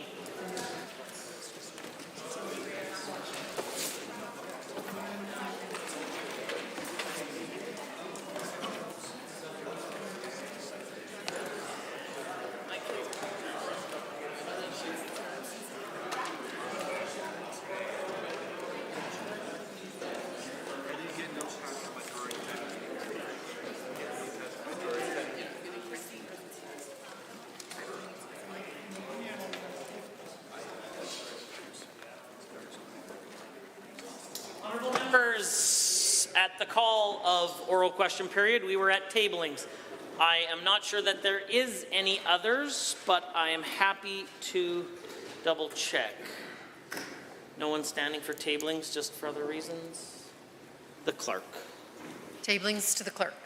Honourable members, that brings us to points of order, and at 2:02, the official opposition deputy House Leader rose on a point of order, and it would appear that the official opposition House Leader is rising. Yes, thank you very much, Mr. Speaker. 2:02, the Deputy House Leader rose, and if he had not, I would have as well, Mr. Speaker, because in response to questions from the critic of Service Alberta, the Minister of Service Alberta, across multiple questions, was using under 23HI and J insulting language, abusive language, making false unavowed motives, and making allegations against another member, Mr. Speaker. I believe that the minister was attempting to deflect blame for poorly thought out legislation that has been introduced in this House, and did so using the language that if the member from Calgary Falconridge showed up for work, this insulting language not only is against the practice of this assembly and speaks directly to a member's character, their work ethic and their integrity, it borders very closely to Chapter 13, page 619, referencing members, specifically the presence or absence of a member. Certainly, someone listening to this interaction, upon hearing the language, if the member had showed up for work, might believe that they were being accused of not being available in the chamber, which, as you know, Mr. Speaker, is unacceptable.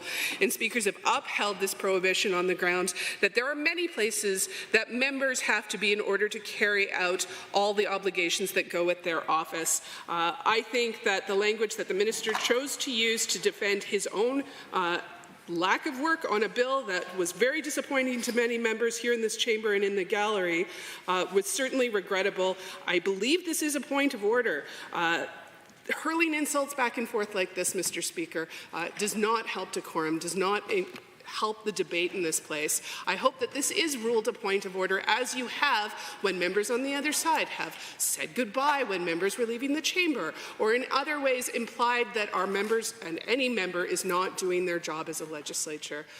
Again, I call your attention to Chapter 13 around order and decorum, and I hope that this is ruled a point of order, Mr. Speaker. The Government House Leader. Thank you, Mr. Speaker. Well, I will kick off where the member left off, and that is with regards to hurling insults. Look no further than the Leader of the Opposition for hurling insults. That happens often in this chamber, but we don't always call points of order there. It's commonplace, as long as they are within the confines of being a heckle that is, I guess, meets the levels of decorum. I think that's a bit of a stretch. I think this point of order is definitely a stretch, Mr. Speaker. Suggesting that the member is present in the chamber or not is out of order. There's no question. There's a long-standing convention. It's in the standing orders. You can't talk about that. And the member is correct. There are duties that, as MLAs and ministers, we get pulled out of that we cannot attend every single waking moment in this chamber. However, the big but, in this instance, the member, the Minister of Service Alberta and Red Tape Reduction, was clearly referring to that member, and I forget his constituency, and I do apologize, his presence or absence at public consultations. This is not referring to his presence in the chamber. That would be out of order. Referring to public consultations. And there's been lots of instances where members from the opposition have suggested that members on this side of the House are not doing their job properly and not attending and not consulting with certain people. I mean, that's back and forth banter of the chamber. But to suggest that this is a point of order because the Minister of Service Alberta said to the opposite member that he's not showing up to consultations. That's totally different. I would suggest well within the bounds of what's fair in this chamber, and I don't think this is a point of order. Are there other submissions? I am prepared to rule, and I do have the benefit of the blues. When the Honourable Minister of Service Alberta made a number of statements, and I would submit to the House that the opposition House Leader has raised two issues of concern, one being whether or not the minister was accusing the member of motives that are less than honorable, and then additionally, with respect to the long-held convention of referring to the presence or the absence of a member. I do agree with the government House Leader that in this particular set of questions, the minister was referring to his or her presence at other meetings, not specifically with respect to the presence in the chamber. I do, however, very sympathetic to the opposition House Leader's position when the Honourable Minister of Service Alberta said that member would know all this if he showed up for work. It becomes difficult to determine whether or not work was a public meeting or was a meeting held here inside the Assembly, of which I would consider that to be a point of order. The additional comment that I would like to make is with respect to the motives of the member, and tensions sometimes rise here in the Assembly, and this is one of the challenges that we all face with respect to decorum when we personalize the statements, like he didn't care to show up to work was an example that the minister used today that is unlikely to create disorder. But I might add that on numerous occasions I've heard from the other side of the Assembly who make accusations like, does the minister just not care, or do they not care, or does he not care, particularly in light of some members who sit closer here to the Speaker. And so in the strongest of caution provided to both sides of the Assembly, I would recommend that we depersonalize these sort of statements, but with respect to the referring to the presence or absence of a member, I think in this case it's far too close to determine whether or not he was referring to coming to the chamber or the public meeting, and so I'll ask the government House Leader to apologize and withdraw. Apologize and withdraw, Mr. Speaker. That brings us to the second point of order. I believe it was at 2:20 and at 2:21. Both the government House Leader and the Minister of Seniors and Social Services rose on a point of order. I'm not sure that they were the same. Perhaps they're unrelated, but I'll provide the government House Leader the opportunity to bring them to the attention of the House. Thank you, Mr. Speaker. And just to correct myself earlier, as a member from Calgary Falcon Ridge, I'll try to remember that in the future. If I may combine these points of order, they're not necessarily in the same issue, but it's against the same member and generally about the way the member was asking questions of the government, if it's okay. So the first point of order here was the way that the member from St. Albert was referring to the Honourable Minister of Service Alberta, not by his title as Minister of Service Alberta and Red Tape Reduction, but rather as the member from Morinville St. Albert. You have provided an abundance of caution on this specific issue. If we go back to when the members opposite made a point of referring to Tyler Shandro, the Minister of Health at the time, rather by his constituency and not by his ministerial title. I think that's an appropriate thing to request from the opposition, to refer to ministers by their title. If it was by accident, then I can understand that, but if it's something that persists, I think it'd be certainly unnecessary and inappropriate. But in the same vein, the member was asking the question, was engaging the gallery. This is something that we have also been provided a lot of caution on. I understand that this can cause some consternation and a lack of decorum even in the gallery, which there are high expectations of members visiting here. So I believe this point of order, and not necessarily referencing a standing order, but rather referencing precedence has been set here of not engaging the gallery and referring to ministers by their titles and rather by their constituency name. House Leader. Thank you Very much, Mr. Speaker. Mr. Speaker, I don't believe that this is a point of order. The member from St. Albert, while referencing that there were members in the gallery, was not speaking to the members of the gallery, was not inciting the members of the gallery. These are things that could be of concern.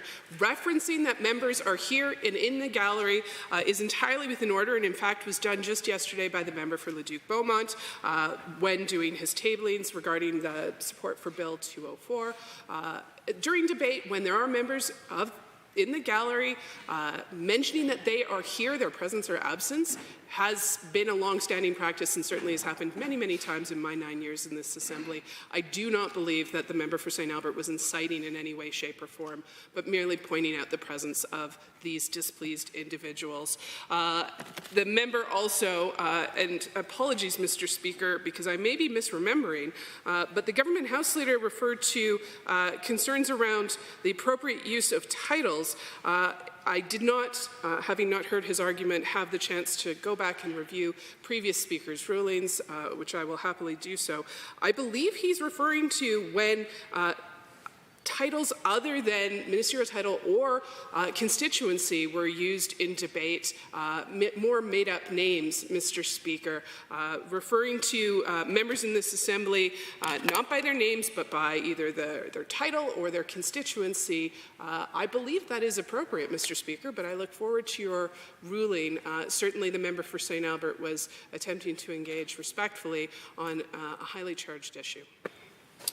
Are there others? I'm prepared to rule, and I'm happy to deal with a number. There's a real hit parade of challenges around this particular set of questions from the perspective of the Speaker, perhaps none of which rise to the level of a point of order, but I think very reasonable to provide caution on a number of them.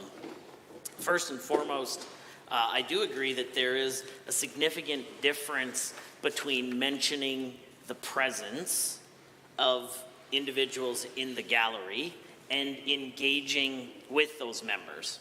I think it's also fair to point out what you, the official opposition House Leader, failed to perhaps note was the very strong and robust gesturing that the honourable member from St. Albert was making at the time of speaking to those members in the gallery.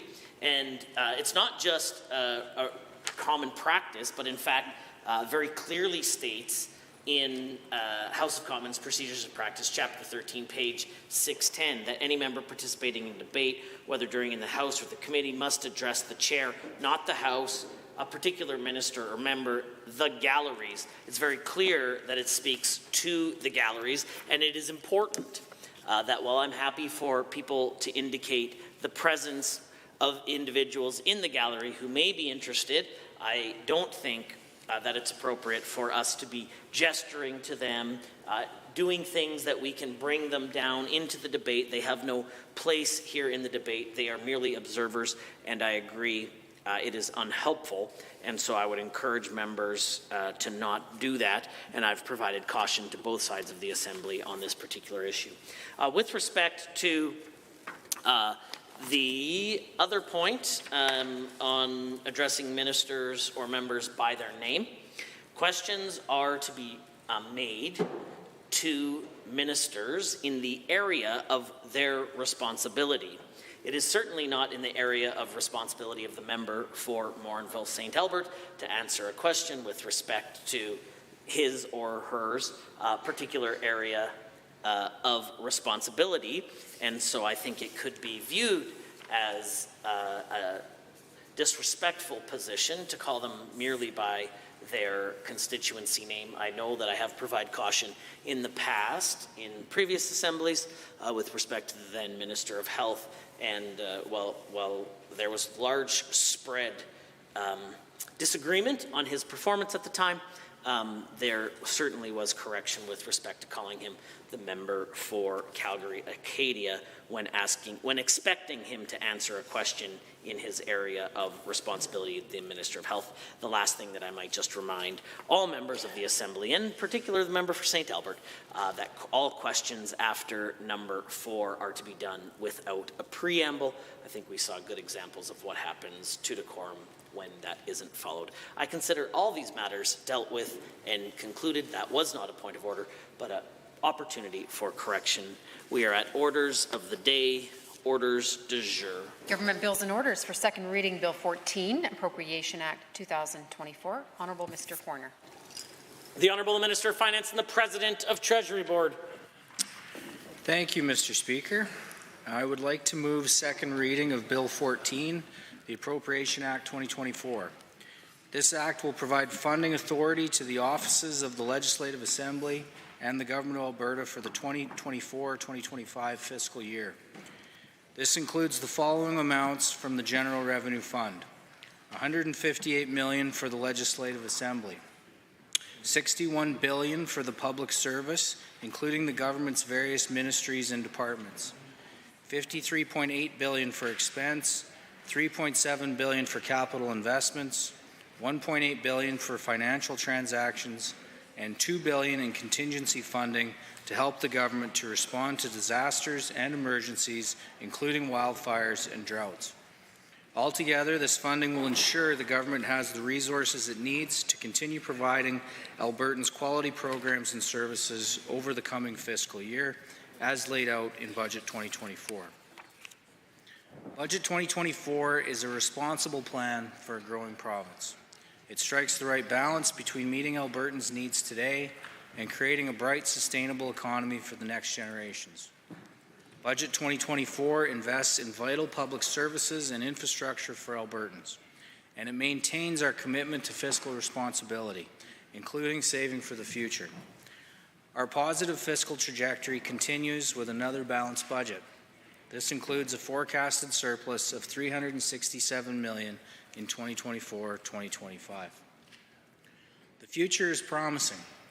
Alberta's economy continues to gain momentum following a year of phenomenal growth. The opportunities are tremendous, with entrepreneurs and builders, businesses and newcomers choosing and investing in our province. In turn, job gains will continue. Mr. Speaker, we continue to strengthen Alberta's economy and create opportunities so our economic engine can keep humming. We're helping projects get off the ground sooner through programs like the Alberta Carbon Capture Incentive and Alberta Petrochemical Incentive programs. To support a growing economy, we need to sustain a vibrant and robust workforce. Attracting and retaining more workers is important in key industries facing labor shortages. That's why we're introducing the Alberta is Calling bonus in Budget 2024. The program will provide $5,000 tax-free for up to 2,000 applicants to cover the average costs of moving to Alberta. It targets all skilled trades, with priority occupations including electricians, pipe fitters, heavy-duty mechanics, welders, and crane operators. Budget 2024 also supports economic development in towns and cities across the province. We're investing $724 million in capital infrastructure funding to help municipalities keep up with pressures from population growth. We're also providing an additional $60 million through the new Local Growth and Sustainability Grant Program. Municipalities will apply for the funding, which will be provided over the 3 years. This funding will help advance infrastructure projects that support unique economic development projects within their communities. Budget 2024 makes life better for Albertans and families. We're putting Albertans first by strengthening health, education, and social supports, managing our natural resources wisely, and investing in safety for all Alberta communities. We're investing in our youth so they have the skills to benefit them in their future. In total, Budget 2024 provides an additional $9.3 billion over 3 years to fund enrollment growth, support education choice, meet students' specialized learning needs, and strengthen post-secondary programs. We know that students deserve to learn within modernized spaces. 2024 capital plan includes $1.9 billion for new and modernized K-12 school projects.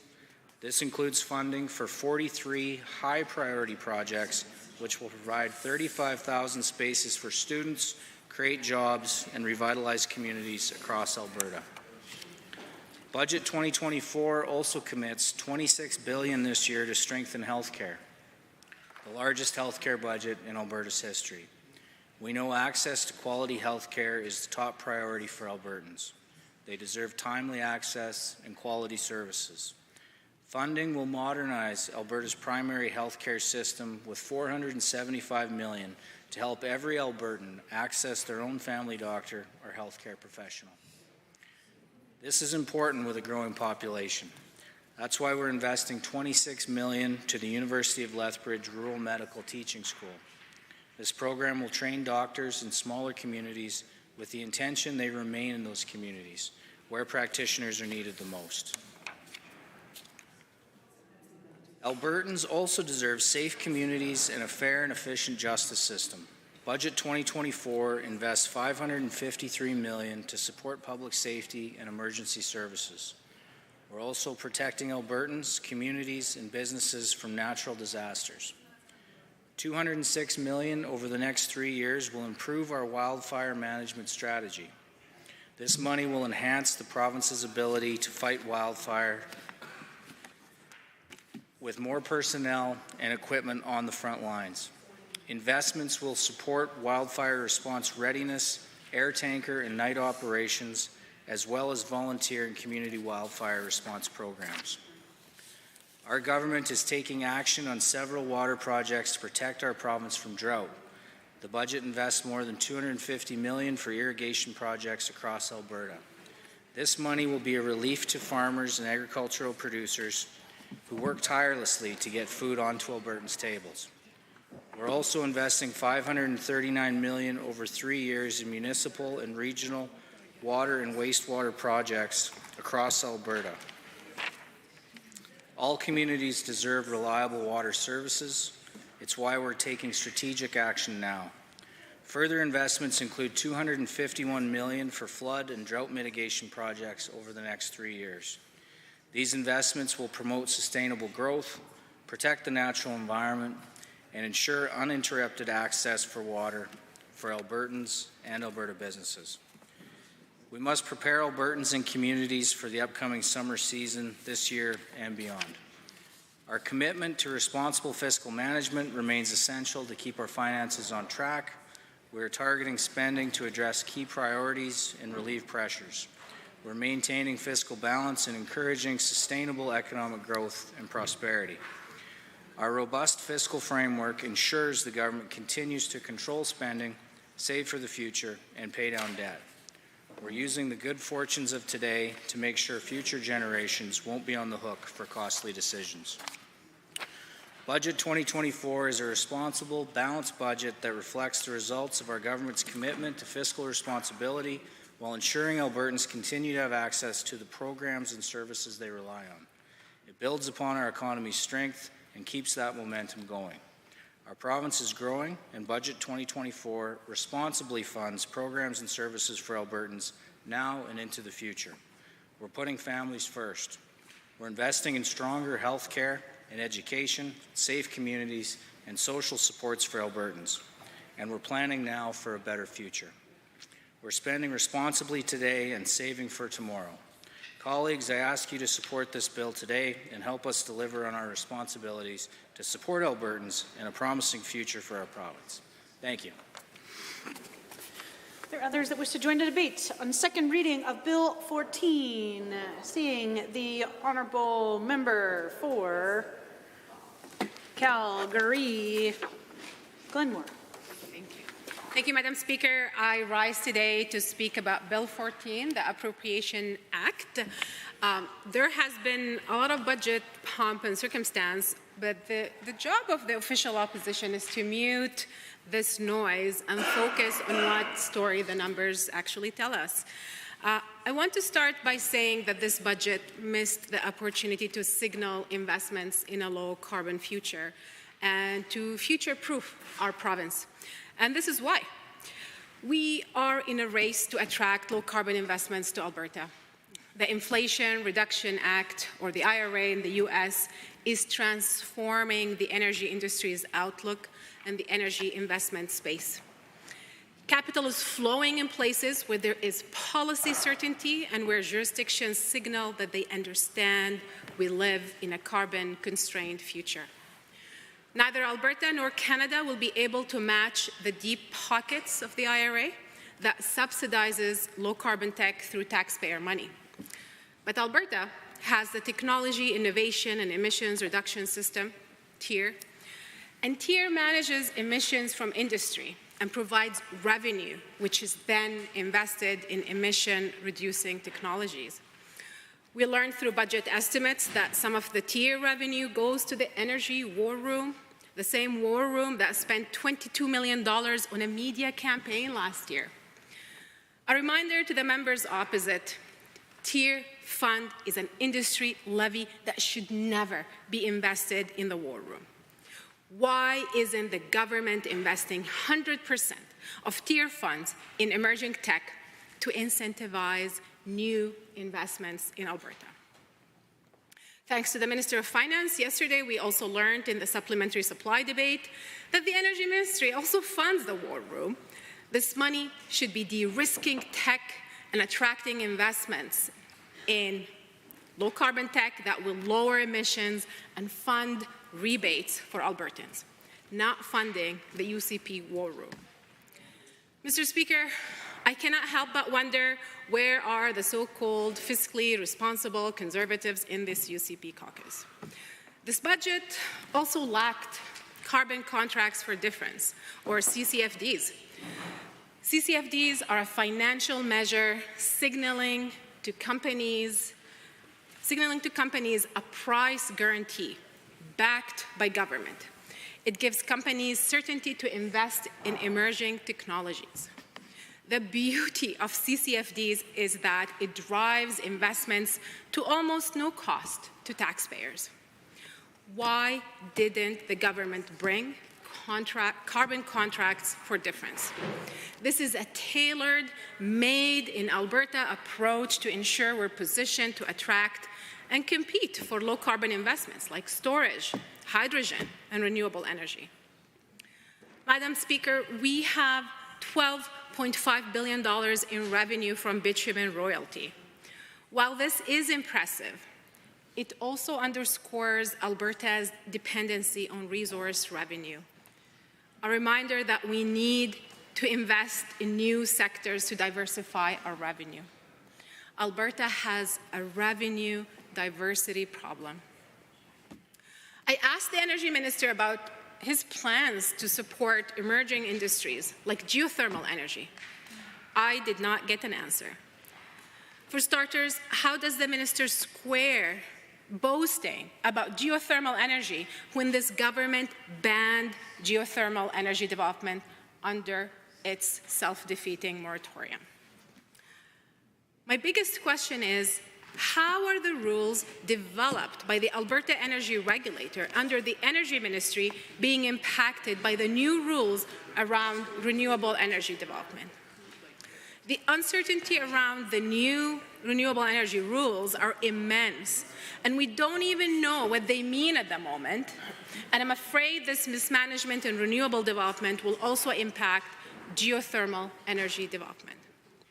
Has the Alberta Energy Regulator or the department undertaken any analysis on the impact on investment for the geothermal sector in that regard? I also did not get an answer to that. The other missed opportunity in this budget is the government's inability to provide clarity around the minerals strategy in our province. In previous years, the budget included line items for the AER to develop new regulatory frameworks for geothermal and mineral resources. We are still waiting for this strategy to be executed. And we did not see any investments in the budget that will signal the implementation of this strategy. Madam Speaker, one of the biggest opportunities for Alberta is the processing, upgrading, and refining of minerals. This is even outlined in the Energy Minister's mandate letter to develop an incentive program for these opportunities. What is the status of that? How is this government making sure we're attracting these projects at a time where there is more global interest in these types of projects? We don't know. We don't have any answers in this budget and from this UCP government. It's another day, another missed opportunity to provide certainty to investors and make Alberta relevant in a low-carbon future. The most concerning element of this budget is the lack of planning to address liabilities. It was clear to me that neither the Energy Ministry nor the Environment Ministry are on top of addressing liabilities in oil and gas, oil sands, and pipelines. It is a looming crisis. Madam Speaker, I spent 9 hours in budget estimates meetings with 3 different UCP ministers. This government singled out renewables in the name of liability management. Yet the government has no plans to address the estimated $260 billion in other energy liabilities that Albertans could be on the hook for. It's growing under the UCP's watch. These are liabilities in oil and gas, oil sands, and pipelines. So when will the Premier and her ministers turn their attention to liabilities in oil and gas and protect Albertans and taxpayers from this looming crisis? Looking at Budget 2024, I am not convinced that there are real investments to manage liabilities. The orphan well levy appears to be the same as last year. The industry levy for the Alberta Energy Regulator increases slightly to almost $7 million, or 3.2%. There is not much else in the budget that would increase confidence in the regulator, the energy regulator.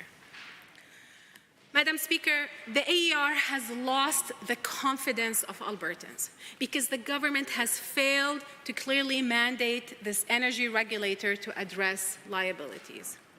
A First Nation in Northern Alberta has filed a lawsuit against the Alberta Energy Regulator, alleging negligence and a failure to live up to treaty obligations due to multiple tailing leaks at Imperial Oil's Curl facility. The Athabasca Chipewyan First Nation claims the regulator failed to inform the First Nation about the leaks. The lawsuit alleges, quote, negligence, nuisance, breach of the duty to consult, breach of the honor of the Crown, breach of fiduciary duty, and unjustified treaty infringement, end quote. What is this government doing to investigate these allegations? These are serious allegations. The public has lost trust in the energy regulator. So when is the government going to reform the Alberta Energy Regulator and mandate it to use its power to address liabilities? It is unconscionable to have, we cannot even estimate the real number of the liabilities. And then comes the tragedy in the Environment Ministry that has no current plans to address the liabilities on oil sands mines. It was extremely concerning to me to realize that neither the minister nor her staff were currently making liability management a priority. We heard that we will hear an update end of the year. I am flabbergasted by the double standards here. This government singled out renewables in the name of liabilities, yet we have billions in oil and gas liabilities that could be left for Albertans to take the bill. Billions in oil and gas, billion in oil sands liabilities, and billions in pipeline liabilities. Madam Chair, it has been over 2 years since the government initiated its review on the Mine Financial Security Program, the MFSP, and 17 months since staff at Alberta Environment and Protected Areas and the Alberta Energy Regulator received detailed submissions from the industry and First Nations on potential reforms to the MFSP. Yet the minister's business plan is devoid of any details or concrete plans to reform the MFSP to ensure that oil sands companies carry out remediation and reclamation in a timely manner, and that Alberta's taxpayers won't be left holding the bill. The most recent MFSP report shows that the total estimated mine closure liabilities increased from approximately $34 billion in 2022 to around $47 billion in 2023. In that same report, the AER briefly attributes the significant increase to changes in mine closure plans and inflation. Can the minister provide further details or clarifications about the sudden 40% increase in estimated liabilities? We did not get an answer. In other news, we saw in the utilities and electricity budget, we saw other revenue, and that was $86 million in revenue that comes from the Alberta NDP's Renewable Electricity Program. It could have been named so, because that was under the climate policy. And it shows that climate policy is also economic policy. That's revenue for the government because of climate policy. Thank you, Madam Chair, and I will pass it on to my colleague. The Honourable Member for Camrose. Thank you, Madam Speaker. Today I rise in support of Bill 14, the Appropriation Act 2024.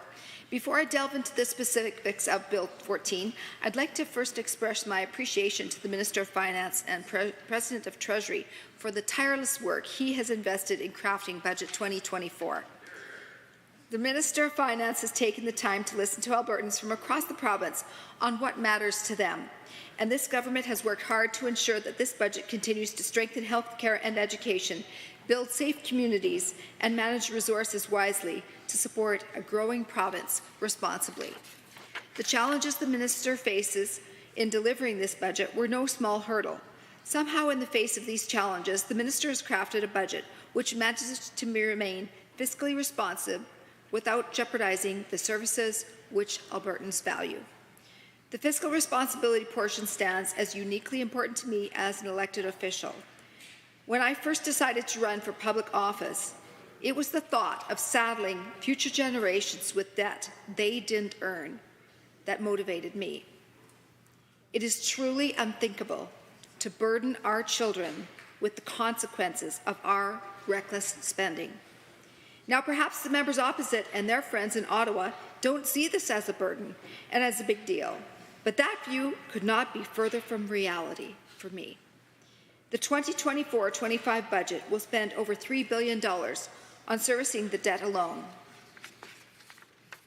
Every dollar spent repaying Alberta's debt is a dollar that could be better used for funding the services that Albertans deserve. My constituents were also happy to hear the approach Budget 2024 is taking. They know as well as I do that debt today may very well mean a tax hike tomorrow. That is something that we simply can't afford. That is why both they and I are happy to know Alberta will be ahead of the curve and prepared no matter what Ottawa throws at us next. Now, Budget 2024 doesn't just bring up peace of mind to my constituents and I, but it also upholds promises that our government has made. In 2023, our government established a new fiscal framework which required future governments to balance their budgets, pay down their debts, and save for the future. This is why I'm so proud of the fiscal responsibility demonstrated in Budget 2024. This budget represents 3 more years of balanced budgets with $367 million surplus in 2024-25 and projecting surpluses over $1 billion for the following years. The budget also addresses the debt portion of the fiscal framework. Through Alberta has already the lowest debt budget burden of any province, Budget 2024 allocates billions to pay off more debt and brings that burden even lower. Budget 2024 is also one which prioritizes saving for the future. If passed, Bill 14 would see $2 billion invested in the Heritage Savings Trust Fund from the Alberta Fund. In addition to more than $1 billion in investment earnings from 2023-24, that would be retained in the Alberta Heritage Trust Fund. This forward-thinking investment means that Albertans can rest easy knowing the services they need will be funded for many years to come, regardless of external economic circumstances. I believe the choices made in Budget 2024 not only reflect the fiscal responsibility I have so deeply, but also the priorities of Albertans. This is a responsible plan that puts Albertans and Alberta families first by investing in their health, education, safety, economic growth, and success. The proposed $25 billion capital plan would build the schools, hospitals, and roads our communities will rely on as they grow. Mr. Speaker, economic hardship is not only the problem many governments across Canada are facing. Healthcare is another challenge we all have in common. Here, I must once again voice my support for Bill 14 and the 2024-25 budget.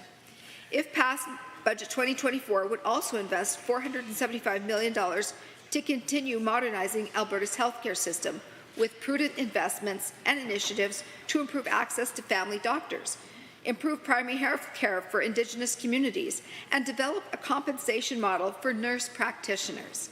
This budget would also provide $6.6 billion for physician compensation and development, supporting Albertans' hard-working frontlines healthcare workers. Madam Speaker, the list of investments doesn't stop there, with $1 billion being allocated towards transforming continuing care over the next 3 years.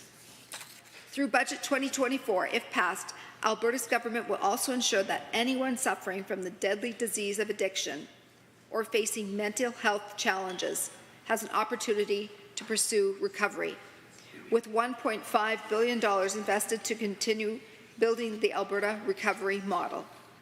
Budget 2024 also seeks to invest in a bright future for Alberta students with new and modernized schools, learning supports for students of all abilities, and post-secondary programs to help build a skilled workforce. That is why Budget 2024 proposes $1.9 billion in capital funding over the next 3 years for planning, design, or construction of new and modernized schools across the province. If passed, this would include $681 million in new funding for 43 priority projects that would create 35,000 new or modernized student spaces. A total of 98 school projects are in various stages of the planning, design, or construction process in 2024. Budget 2024 also aims to keep life affordable for Alberta seniors. Seniors are cherished members of our communities, especially in my constituency of Camrose, and our government is committed to supporting them. If passed, Budget 2024 would provide a 25% discount for seniors on personal registry services and medical driving tests, saving seniors between $16 million and $20 million per year. This budget would also include $38 million to increase operating funding for the Seniors Lodge, social housing, and specialized housing and rental assistance programs in 2024-25. These are meaningful decisions that I know will be welcomed by many seniors in my constituency and across the province. Madam Speaker, Budget 2024 would make investments into areas my constituents value. It would support our seniors. It would protect Albertans suffering from addiction and mental health challenges. It will bolster the future of Alberta through significant investments in education. And crucially, it would invest in refocused health care so that every Albertan has access to the care they need when and where they need it. This is why my constituents have been asking for it, and this is what Budget 2024 delivers. Budget 2024 is a forward-looking budget. By supporting Alberta's booming economy and providing the programs and services that Albertans deserve, Budget 2024, if passed, would ensure a strong and vibrant Alberta for many years to come. Supporting Budget 2024 means supporting the future of Alberta, which is why I call on those in this chamber to join me in voting for Bill 14, the Appropriation Act 2024. Thank you, Madam Speaker. The Honourable Member for Calgary Foothills. Thank you, Madam Speaker. I stand today to speak against Bill 14, the Appropriation Act 2024. Madam Speaker, a year ago, we had a Premier campaign on a number of items that Albertans cared about. We had a Premier that campaigned on better health care, a world-class education system, and taking actions on affordability. What we got was a Premier and a government that is committed to not providing the best services to Albertans, but breaking promises and undercutting our already crumbling public services. This budget builds on 4 years already now of a slow bleed to social infrastructure in this province. While inflation and population growth in Alberta are coming in at more than 6% annually, this budget holds increases broadly to less than 4%. Imagine that you live in a home that, I'm just going to personalize this a little bit. You live in a home that needs some repairs. 5 years ago, you estimated that you should be spending $1,000 per year in repairs to keep that home in good condition. But you didn't spend that. Instead, you spent $900 each year.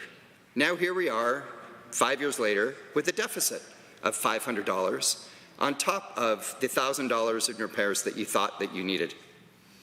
And as you sit down and map out your future, you continue on this path, knowing that you should be spending $1,000 each year for repairs on your home, but spending only $900.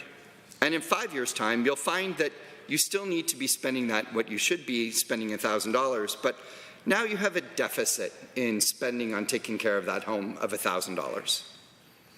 Madam Speaker, this is what this budget does. Rather than acknowledge the real lives of Albertans, this budget will not build promised hospitals and schools. This budget won't help people struggling to find a home that they can afford. It will ask post-secondary students to pay even more when they're struggling even to buy groceries. What this budget does is continue our reliance on resource royalties.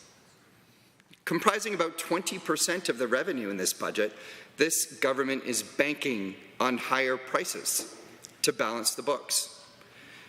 Economists have noted that the price required to balance the budget has increased from $68 a barrel last year to $73 a barrel this year. Madam Speaker, that doesn't sound like a budget that is getting us off the resource roller coaster, another promise made by this Premier. Madam Speaker, this government is leaving Albertans worse off.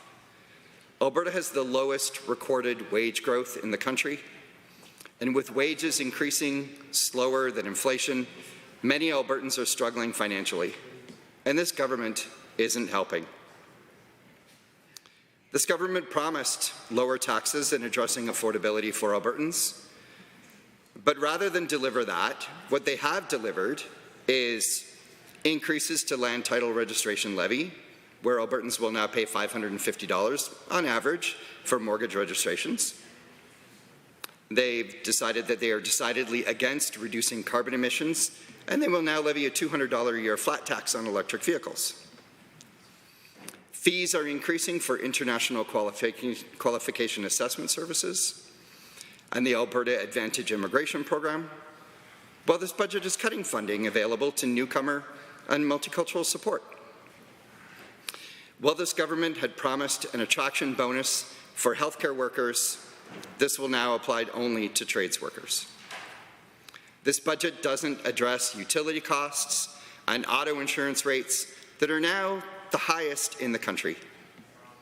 It doesn't address tuition fees that are now also the highest in the country. This budget does not address surgical wait times or access to a family doctor, or provide support for renters. The rent supplement program will increase by only 500 households at a time when Albertans are facing the steepest rent increases in the country. Madam Speaker, the priority for Albertans, the number one priority for Albertans these days is healthcare. Every day in this House, we hear the Premier and the Minister of Health talk about delivering care when and where Albertans need to receive that care. When comparing the budgeted increase to health against inflation and population growth, never mind our aging population, this budget is experiencing a $462 million cut in real terms. This government cancelled the South Edmonton Hospital and no plans for hospitals in Airdrie or North Calgary. The budget for EMS is down. Funding for public education and disease prevention is down. Acute care funding is well below population and inflation growth. Research funding is down. Physician compensation sees an increase this year with no increase next year. The Health Minister's budget business plan no longer includes surgical wait times as a measure. The budget does not mention the Premier's proposed health spending account or the medical services that she intends to remove from Alberta health coverage and put into that health spending account. Reporting on assessed clients transitioning into long-term care has changed, all while motel medicine is now the norm. We no longer know how many patients are waiting to be discharged from a hospital each day or where they might be going. When we listen to responses here in question period on a daily basis, that number might be 200 people a day, might be 500 people a day, might be 1,000 people a day. Kind of depends on the day, I guess, when the answer is being given. Madam Speaker, I hear from constituents in Foothills the need for a Calgary Board of Education school. I do dwell on Calgary Board of Education because there are many residents in Calgary Foothills that are looking for non-faith-based, non-denominational educational schools. Madam Speaker, the government talks about historic investment in schools in this budget. Yet, most of the schools planned in this budget are just that, planned. There are very few new schools being built with shovels in the ground this year. The budget plans for 35,000 new students across the province in the next 3 years. Last year alone, there were 28,000 new students entering the educational system. School construction, new school construction, shovels in the ground, is approximately at 1/3 of the rate needed. There are 19 new schools planned, shovels in the ground, in this budget for this year. 2 will be Calgary Board of Education schools. 2 new schools for a school division that grew by 7,000 students last year, 25% of the student growth in the entire province. Other schools are budgeted for planning and design, but it takes 2, 3, 4 years to move through that process, get shovels in the ground, and build a school. And in that time, the Calgary Board of Education will have added another 13,000 students. Madam Speaker, Calgary Foothills, the residents of Calgary Foothills, I represent a constituency that has grown from approximately 45,000 people in the 2016 census to over 65,000 people today. In this time, this government has not managed to build a single new Calgary Board of Education school. 8,000 children each day get on a bus for a trip of up to an hour to attend a school that is overcrowded, without the teacher or EA support needed for ever-expanding and complex classrooms. In real terms, the education budget is being cut by $156 million and will be short 613 full-time staff to meet the needs of growing student enrollment. Madam Speaker, this budget has let the people of Calgary foothills down. The funding in this budget for advanced education follows the same pattern. Direct funding supports for post-secondary is continuing to decrease in real terms, meaning that students will have to pay more. And despite increases in demand for student aid grants in the current fiscal year, the government has allocated less than in last year. Support for adult learning has also decreased. We have seen this budget attempt to compensate for this government's inability to deploy capital in previous years. There is an increased amount allocated for irrigation infrastructure assistance. But given this item was significantly understated last year, and irrigation infrastructure should have been building up over the last 3 to 4 years, this side of the House questions whether or not the budget really sees this as a priority, or whether or not this government has the ability to deploy that capital. This government is also struggling to deploy capital in providing high-speed internet to rural Albertans. In the first year of the Alberta Broadband Initiative, $150 million was allocated, but only $21 million was spent. Last year, $229 million was budgeted, only $69 million was spent.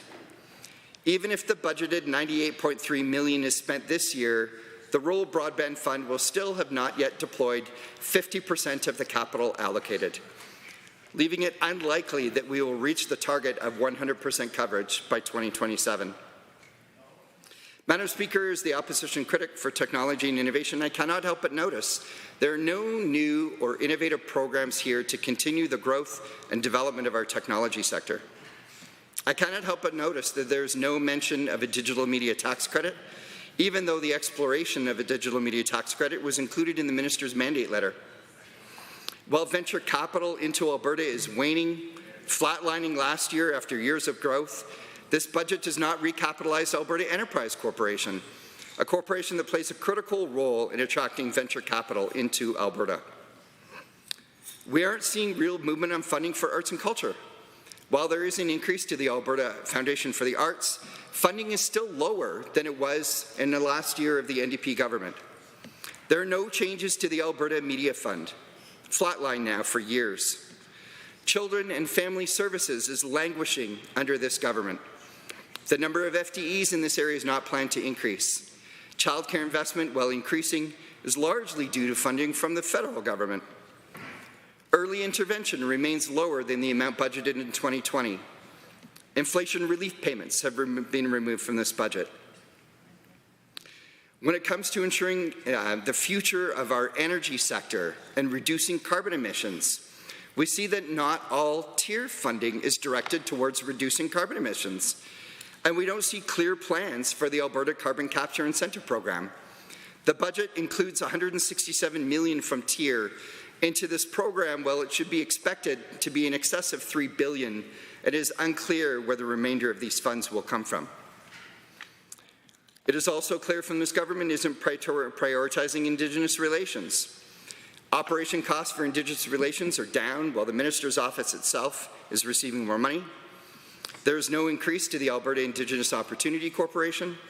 The First Nations Development Fund is decreasing, and funding to Indigenous Women's Initiative is decreasing. This government seems similarly disinterested in the services to youth and mental health and addictions. Madam Speaker, I sat in on the committee that was reviewing the budgets for the Children and Youth Advocate Office. And I sat there and listened to holding that funding to less than inflation and population growth, with a lack of acknowledgement that Alberta funds a lower amount per capita in this office than other provinces, that Alberta has a higher per capita of youth than other provinces, and yet we seemed unwilling to meet the needs of this office and the needs of children and they're suffering from mental health.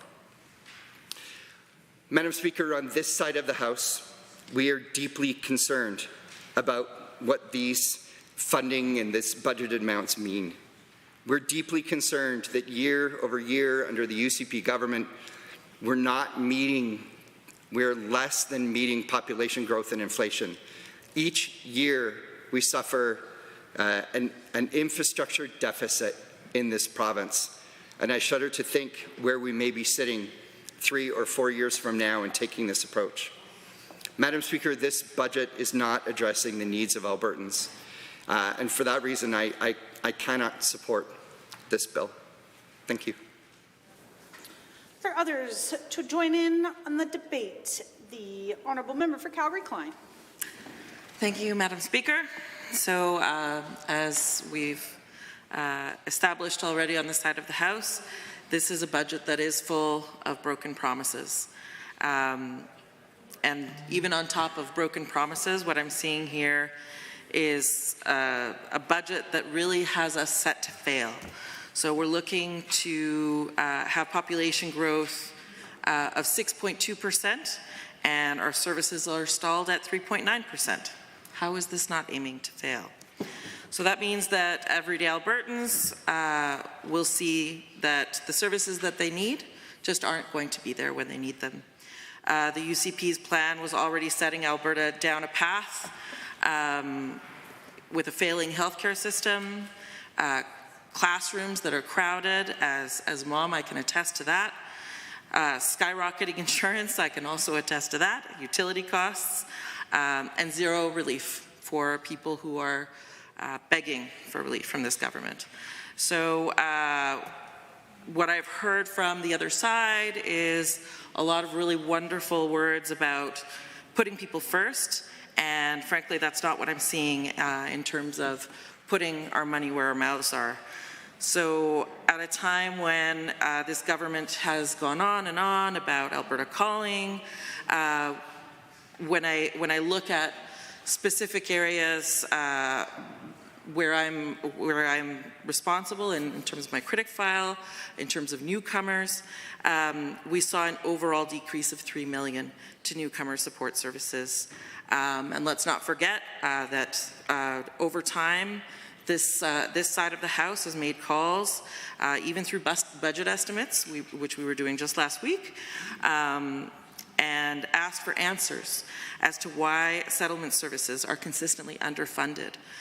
So in my many conversations with the amazing people who dedicate themselves to serving newcomer communities and helping them thrive, a consistent theme that I'm hearing is that there's a real lack of financial support, especially as it relates to language training, which is also a key component to success around settlement and thriving. So just yesterday we were talking about, how important it is to ensure the success of newcomers. And that's why we were talking about credentialing. That's why we supported Bill 203. There's a lot of other areas that we need to strengthen, though, in order for that to happen. So our wait lists are growing, supports aren't keeping pace with demand. This is what we're hearing from all sorts of newcomer organizations, and we're set to see record increases in immigration. When we asked the minister what they were doing to address the growing wait lists for language assessment, for unemployment among new immigrants, around the overrepresentation of immigrants in shelters, including women, 2S LGBTQIA and other marginalized groups, there were really no answers, and definitely nothing that was represented in this budget.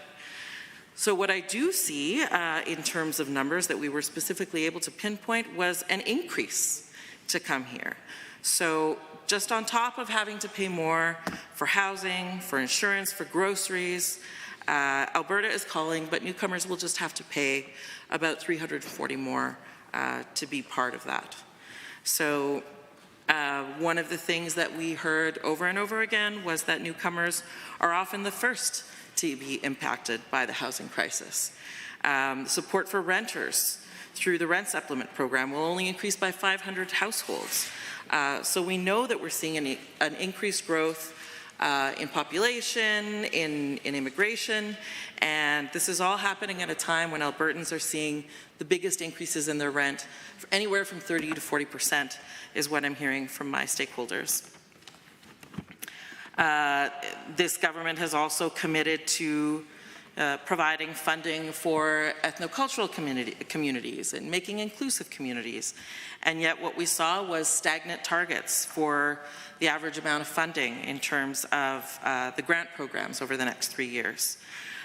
We heard lots of talk about the anti-racism grant and the measures that they used and the performance metrics that were used frankly just really tell the tale. So if we're aiming to create inclusive communities, if we're wanting to fight racism, we're talking about anti-racism, and we want to take action to do that, stagnant grants is not a way to do that.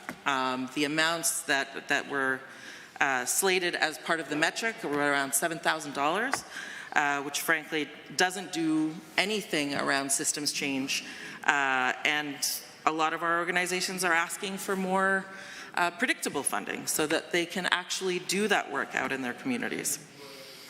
One of the Anti-Racism Council's recommendations was to adequately fund the Alberta Hate Crimes Committee. That was specifically stated as one of the goals for the Immigration Multiculturalism Ministry. And so when we were asking for transparency as to where this is in the budget, we didn't really get any answers on that. And we don't know what the ongoing work will be. There is no way to measure that. In terms of engagement with stakeholders, we know that a lot of our immigrant serving agencies are experiencing a large influx of folks in the 2S LGBTQIA community. These are the folks that are most vulnerable to becoming homeless.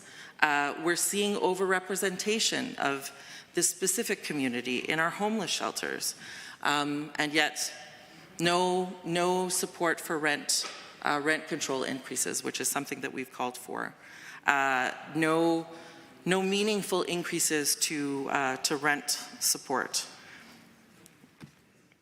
And so we know that a lot of these newcomer serving organizations are working hard and working just really at a feverish pace to develop their offering, to be inclusive, and to give all the supports that they can to the gender diverse community.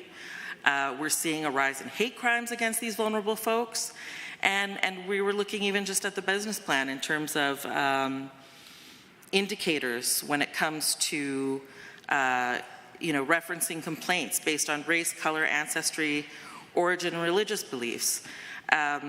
We're seeing that the indicators just aren't even sufficient to address the issues that we know are at an all-time high, especially around the gender diverse community.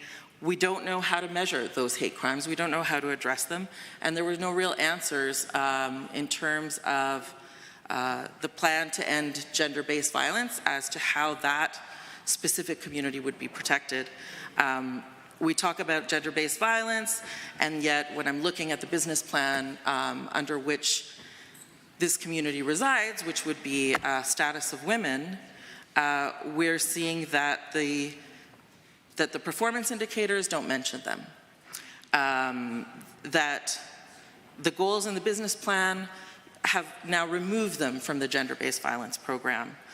So we just have a lot of questions, and I'm seeing a lot of areas in which vulnerable communities just aren't reflected in this budget. And for that reason, I will be voting against this bill and encourage my fellow members to do the same. Thank you. Are there others that wish to join the debate?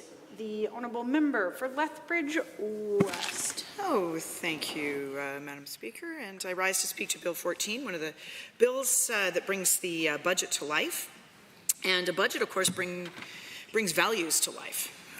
And so a couple of things to know about this particular budget is that it's a bit of a holding pattern, I think, by way of political context for this bill 14, in anticipation of a leadership review in November. That's why I think there's no real centerpiece here. When we look for the centerpiece of this budget, the best that we can find is the Alberta is Calling attraction bonus that will spend $10 million for 2,000 people, with a price tag of some $4 million for advertising and administration in terms of overhead. So there's that. There is also borrowing $2 billion to put in the Heritage Fund. That's has been a head scratcher for some of my constituents. Certainly, it's definitely a choice, and it doesn't exactly meet Albertans' priorities as articulated during the election campaign and ostensibly by the government even since then, because of course Albertans' priorities are affordability, health care, stability of our education system for a growing province. So let's examine some of those priorities for a minute, Madam Speaker. On affordability, well, this budget brings in new taxes on newcomers' fees to get their to be able to live and work and make a career and a life here. This budget allows for the fuel tax to increase. If the province was so concerned about the effect of the carbon tax, they would offset it by the fuel tax, as Wabkanu is doing in the province of Manitoba. But right away here, the fuel tax will be jacked up, and it will take hundreds of millions of dollars from Albertans. There's actually no need for this. If the government is focused on ending their own waste, making life more affordable, then they would take action via the fuel tax. They're not doing that. This budget, in fact, that Bill 14 puts into place continues to waste money on very silly things, such as the Energy War Room that has now cost us $150 million and counting over the years that it has been in so-called service. I'm not exactly sure what they're doing over there other than being embarrassing. But of course, the budget estimates debate, of which this bill forms a part, revealed, in terms of process, revealed that they have also wasted millions on government advertising. Especially on the Alberta Pension Plan, an initiative they did not campaign on and that, to be clear, no one wants. Not that it needs to be said anymore. Or barely needs to be said. Maybe it needs to continue to be said because the government soldiers on. Now, of course, this is a government that promised a tax cut to get elected, and one would think that the first place at their first convenience to make that promise a reality is, of course, within the confines of this budget, of which Bill 14 forms a part. It is not, however, in this budget. It's not in next year's budget. It's not in the year after that's budget. In other words, it was a fabrication to get elected. It's not here. And has led a number of people to conclude that this is a budget of broken promises. Now, the government during the governing party during the election campaign didn't have a whole lot to say about education. We do know that it is a priority. They, said that they would look at the weighted moving average. They said they would, take action on school construction. They sort of patted parents, school boards, teachers on the head and said, yeah, we'll get to that. Well, we know that the Minister of Education has an earful for the past 5 years on the funding formula, and what school boards want is simple. They want each child in the system to have funding. This seems painfully simple, in fact, Madam Speaker, but they are not doing it. That's right. School boards would also like school construction to keep up with enrollment growth. It does not. Let me give you an example. Back in 2022, I prepared an analysis on school capital needs for the City of Lethbridge, taking into account the identified capital needs for the Public Board and the Holy Spirit Catholic Board. That analysis revealed Lethbridge's public and Catholic boards had identified the need for 2 elementary schools and 11 modernization projects that were needed to be moved forward with right away, just to keep up with enrollment growth, which is mostly on the west side of Lethbridge, and keeping our existing schools in good condition. I should add that we have some of the fastest growing enrollment in Western Canada in the Lethbridge school divisions, and we are in dire need of new school infrastructure. At that time in 2022, that was 13 projects ready to go and in urgent need. And in Budget 22, we got 0. In Budget 23, we got 1 West Side Catholic elementary for the Holy Spirit Division. And in Budget 24, we got 1 modernization planning design project for the Galbraith Elementary School. It's about 110 years old. It's one of the older schools in the capital stock in the province. And it was identified as the highest need because of the diversity of the children that it serves on the north side, and the Public Board identified it as the highest priority. So they got the planning funds for that. Nothing else, just the planning. So we've still got a minimum of 11 projects waiting, including the need to either modernize or build a new St. Francis Middle School in downtown Lethbridge as part of the Holy Spirit division. Now, I had the it was a very pleasurable experience to spend time with the Holy Spirit board members. It was not very pleasurable to tour that school. That school is ancient. It is an occupational health and safety hazard for people who work there. It is a safety hazard for the kids who go to school there. The gym isn't appropriately outfitted so the kids can do the right activities. The hallways are narrow. A basement has hallways that lead to nowhere. It is in dire need of either a full knockdown or a full modernization. And I know the member for Lethbridge East toured it as well. And I know that the Holy Spirit Board, because of course they represent schools all through Southern Alberta, have been vociferous in their advocacy, and they were utterly ignored in this budget, and which indicates to me that the capital plan that accompanies this Bill 14 does not actually take into account the needs in a growing city, the one that I represent, and it is not exactly clear to me that anyone on the other side cares about the very, very rapidly growing enrollment growth in Lethbridge. I do want to say a few words about education and a few further words, Madam Speaker, and I want to dedicate these words to the memory of a former educational assistant and union activist, Christy Storrs, and her husband, Keely, and their kids, Callum and Healy. I met Christy at an event last year in the spring, just around a year ago, right before the election, and she passed away unexpectedly of a pulmonary embolism, and she was young. She was about 4 years younger than me. She passed away after I met her a couple of weeks later.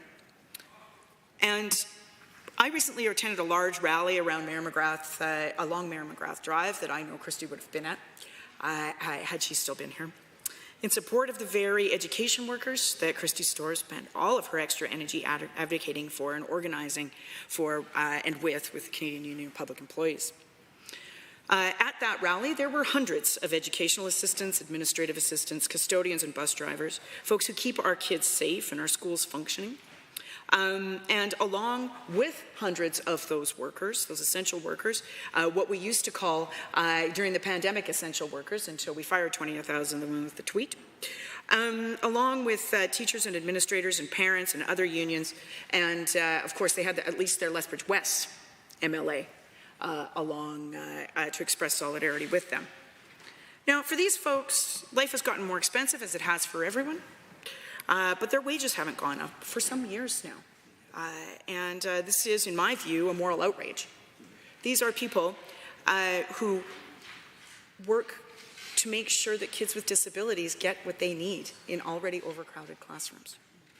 But they're also administrative assistants who are the first line of defense, not just for absence reports or forgotten lunches, but also for kids who need need health care, kids who need to access other services. One administrative assistant in a Southern Alberta school, in a Tabor school, says that her wages are so low, her kids have to work in the evenings so they can make ends meet, her teenagers. Another educational assistant who assists children with disabilities in the classroom says she makes less today than she did 17 years ago when she worked at a grocery store.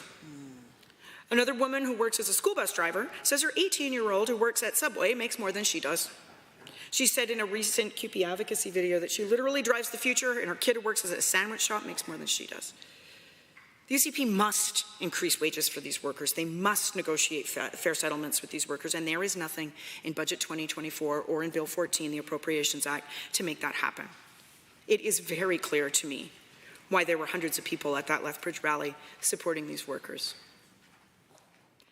Meanwhile, healthcare, and what can we say about that other than express a heavy sigh?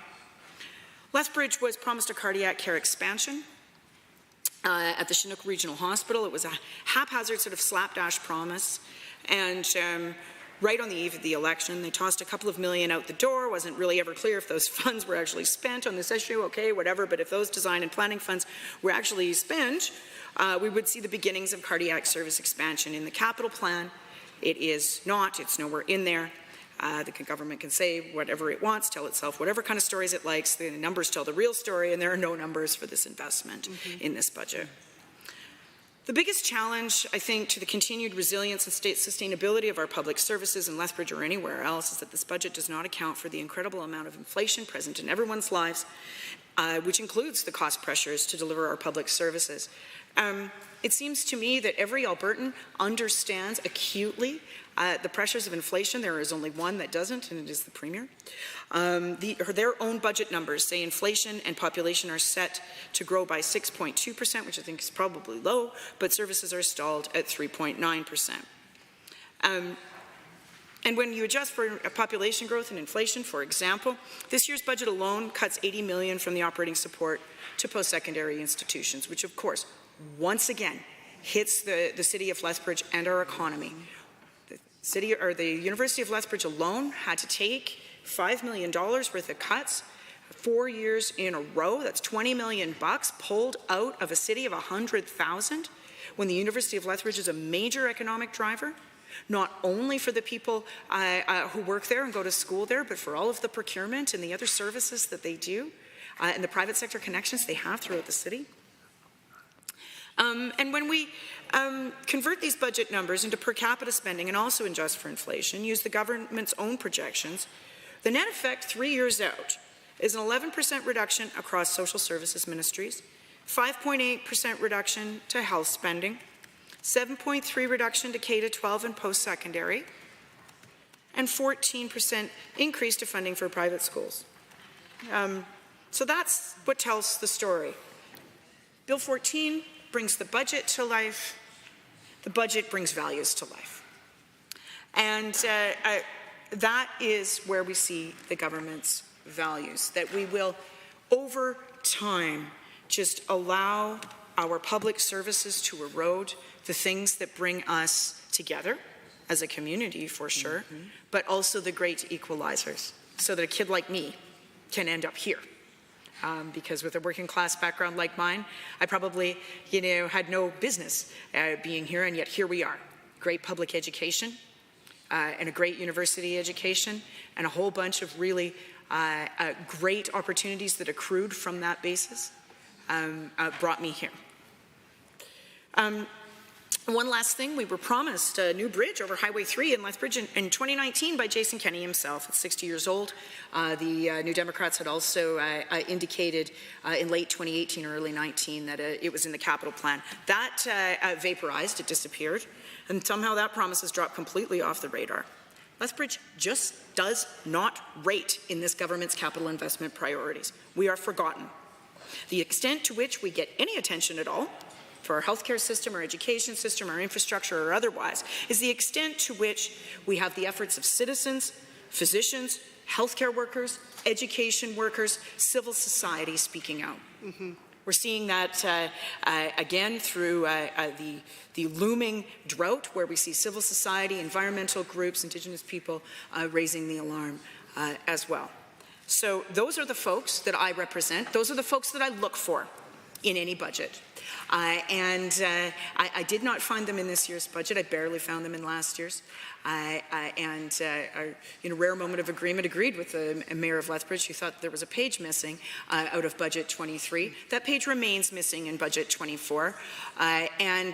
Clearly, it will continue to have to be up to people who work in education and healthcare, parents, patients, and citizens of all kinds to keep the pressure on the UCP to make sure that our city is not forgotten. Thank you very much, Madam Speaker.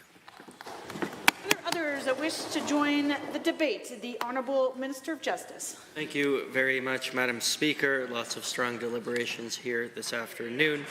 However, I wish to move that the Assembly adjourn debate on Bill 14 at this time. To adjourn debate on Bill 14. All those in favour, please say aye. Aye. Any opposed, please say no. So carried. For second reading, Bill 15, Appropriation Supplementary Supply Act 2024, President of Treasury Board and Minister of Finance. The Honourable Minister of Treasury, the Honourable Minister of Finance, President of Treasury Board. Thank you, Madam Speaker. It's my pleasure to move second reading of Bill 15, the Appropriation Supplementary Supply Act 2024. The funding requests in Bill 15 reflect the government's commitment to strengthen and refocus our healthcare system keep our communities and families safe, and support government's disaster response. It would go to the following offices and government departments: advanced education, agriculture and irrigation, arts, culture and status of women, children and family services, energy and minerals, forestry and parks, health, justice, mental health and addiction, municipal affairs, public safety and emergency services, seniors, community and social services, and technology and innovation. If passed, Bill 15 would authorize an approximate increase of $412.7 million in voted expense funding, $4.5 million in voted capital investment, and $304.1 million in financial transactions. Supplementary amounts for health include $133 million, including $69.4 million for continuing care and $63.7 million for primary care, both amounts fully offset by federal funding. Albertans deserve the best health care possible. This funding would ensure the government can take action to support the dignity of care for our seniors, expand access to family doctors, including within rural and remote areas, and support our healthcare workers. Next is the Department of Agriculture and Irrigation with $109 million. Our agriculture providers faced a tough season last year, dealing with increased insurance premiums due to higher disaster claims. This funding would allow government to lend a hand and provide provincial contributions so this industry maintains its forward momentum. The third expense for $81 million is for public safety and emergency services. This funding will support the Alberta Emergency Management Agency in its disaster response work, combat serious crime and human trafficking, and provide for correctional programs and services such as inmate education.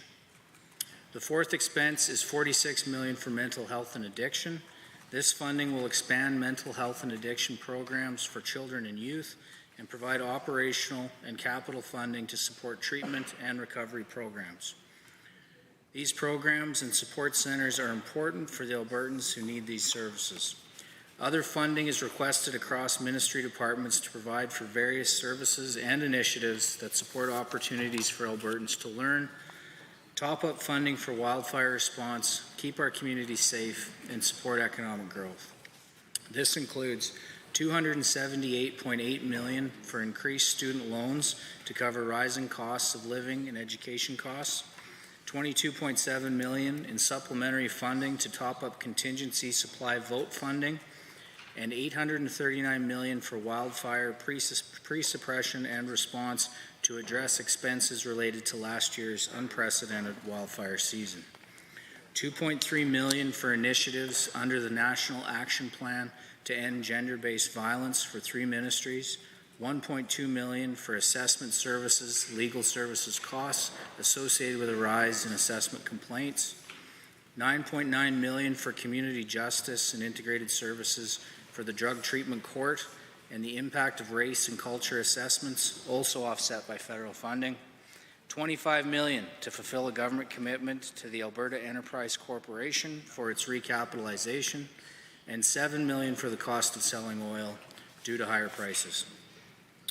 Madam Speaker, the Appropriation Supplementary Supply Act would provide the additional funding needed for the government's fiscal plan in 2023-2024. The amounts in these supplementary estimates reflect our government's commitment to Albertans. Actions by this government have contributed to securing Alberta's future and will continue to show Albertans we have their backs. I urge my colleagues in this House to support this bill. Thank you. Other members who wish to join in the debate on Bill 15, the Honourable Member for Calgary Elbow. Thank you, Madam Speaker. Completely inadequate. That is how I would describe Bill 15, the supplementary supply bill being proposed by the Minister of Finance and President of the Treasury Board.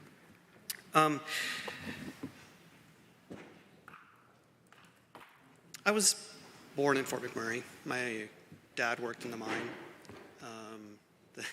I was born in January. The night I was born, the car wouldn't start. My dad just came back from night shift. My mom spoke very little English. and had to figure out how to get her to the hospital when it was minus 47. Grew up in Edmonton, and I think I've had a fairly successful life growing up here in Alberta, and the foundation of so many good things that I've had in my life is a great public education system that was invested in by every single government for my entire life except this current one. So when we think about the determinants of the Alberta advantage, and we think about it as it's been the story has been told that it's about light-handed regulation and low taxes, but in fact through it all the consistent narrative thread of our society has been governments investing in the great equalizer and leveler, which is public education. And so it's a priority for me because I had the opportunity of living in other places and working in other places. I spent a great deal of my career even living here, working in the States. And the advantage that I gained from having a great K-12 education, from having been to an absolutely first-class university at the University of Alberta to get my chemical engineering degree, made it a no-brainer when we were thinking about where to raise our kids. And when I made the case to my wife from California that no, we should actually move to a place where winter lasts 6 months and it will be better for us. And it was, up until 4 years ago. 28,000 new students this school year, Madam Speaker. 28,000 new students in the province of Alberta, a quarter of whom are going to be are in Calgary Board of Education. 7,000 new students in CBE schools, and this budget pays for 2 additional schools for those 7,000 students. The schools are not 3,500 students each. It's very easy to see the mismatch, and my constituents in Calgary Elbow are very, very clear in the mismatch when they come to me and they tell me that their school, their local school, Altador School, is bursting at the seams. Or when the residents of Rideau Park, Roxborough come to me and they say, there's no room at our school. And in this way, school and room at the school actually becomes a housing problem, because the social license for building additional housing falls apart when there's no room at a local school for those children. 2 schools under construction. So, and the government talks about planning funds, talks about design funds. I mean, I suppose were I in government, I would do the same thing, announcing every project 5 times to get the credit for each one. But let's be clear, there is only one thing that is a school, and that is an actual classroom. Designs are not classrooms. Plans are not classrooms. And it is exceedingly problematic that it takes so many years of talk before schools can actually be built with the scale of the population crisis that we're facing, with so many children entering the school system and not having anywhere to go.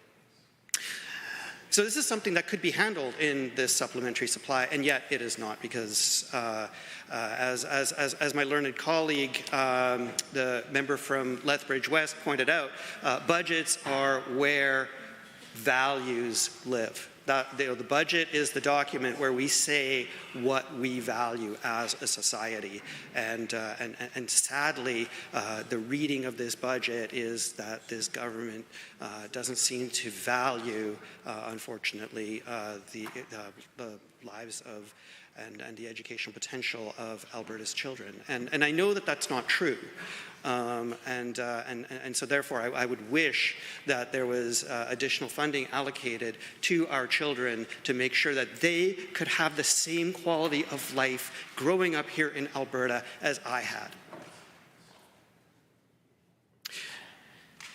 Now, oftentimes, we go back to, as well, the fiscal framework. And, you know, the government likes to talk about the government between 2015 and 2019, but of course, between 19 and 24, there was another government that was led by he who must not be named, Jason Kenney. And between 19 and 23, in fact, the Kenney government passed a fiscal framework. And I want to be very clear that the fiscal framework is an absolute minimum. And if the terms of the fiscal framework are to be held over a generation, it would mean a significant underinvestment in services that Albertans expect. It would mean that everything gets worse. But there's a fiscal framework. And that framework calls for spending to be about population growth plus inflation. Last year, that number was 7.7%. In fact, this budget calls for a spending increase of 3.9%. The differential between 7.4% and 3.9% is about $3 billion. It is a $3 billion cut relative to what even Jason Kenney would have put in place. Billion, yes. $3 billion. Now, where do you get the $3 billion from? Well, it turns out that the budget and the estimates within the budget significantly underestimate both personal income tax revenue and corporate income tax revenue. The budget, by its own sensitivities, each percentage point of household income growth is worth about $180 million to the Treasury. And the reason why I mention this is that we are talking about a 2.3% increase in personal income tax according to the budget documents. So 2.3% sounds like a lot, except that household income growth is actually 6.7%. And so when you run that through, I'm just back of the envelope math, it turns out that personal income tax revenue is actually underestimated by the budget's own sensitivities of about $1 billion. And corporate income tax, despite rising GDP, is the corporate income tax take is actually projected to drop this year. And I think the people of Alberta will be very disappointed if they find 6 months from now that the government is portraying itself as heroes for higher than expected revenues when those revenue estimates were lowballed by approximately $2 billion in this budget. And so when we think about lowballed revenue estimates that are presented as an excuse for cutting funding and for abrogating a key election promise of lower taxes, I think that the people of Alberta have a right to be extremely disappointed. There is increased spending in this budget. AIMCO, they are staffing offices in New York and Singapore in order to compete in the credit market, particularly the unitranche market. My learned colleague, the member for Lethbridge West, had the opportunity to ask at estimates about our capability and competence and risk management policies for. So the challenge is, let me back up. The challenge here is that lending always looks like a good business until the bills don't get paid. It's always easy to be competitive in debt deals, especially new forms of debt like the unitranche market, it's very easy to be competitive until we know what the loss rates on some of these debt instruments are. And right now, the unitranche market is so new that I fear that we're unclear about what some of these loss rates actually are. And the fact is that AIMCO is standing up an entirely new office based in New York in order to compete for these deals against BlackRock Credit and Apollo. Just a reminder, we're on the supplementary supply debates. You seem to be maybe on the budget debate. We've had about 10 minutes in this space, so just ask that you get back on track. Thank you, Madam Speaker.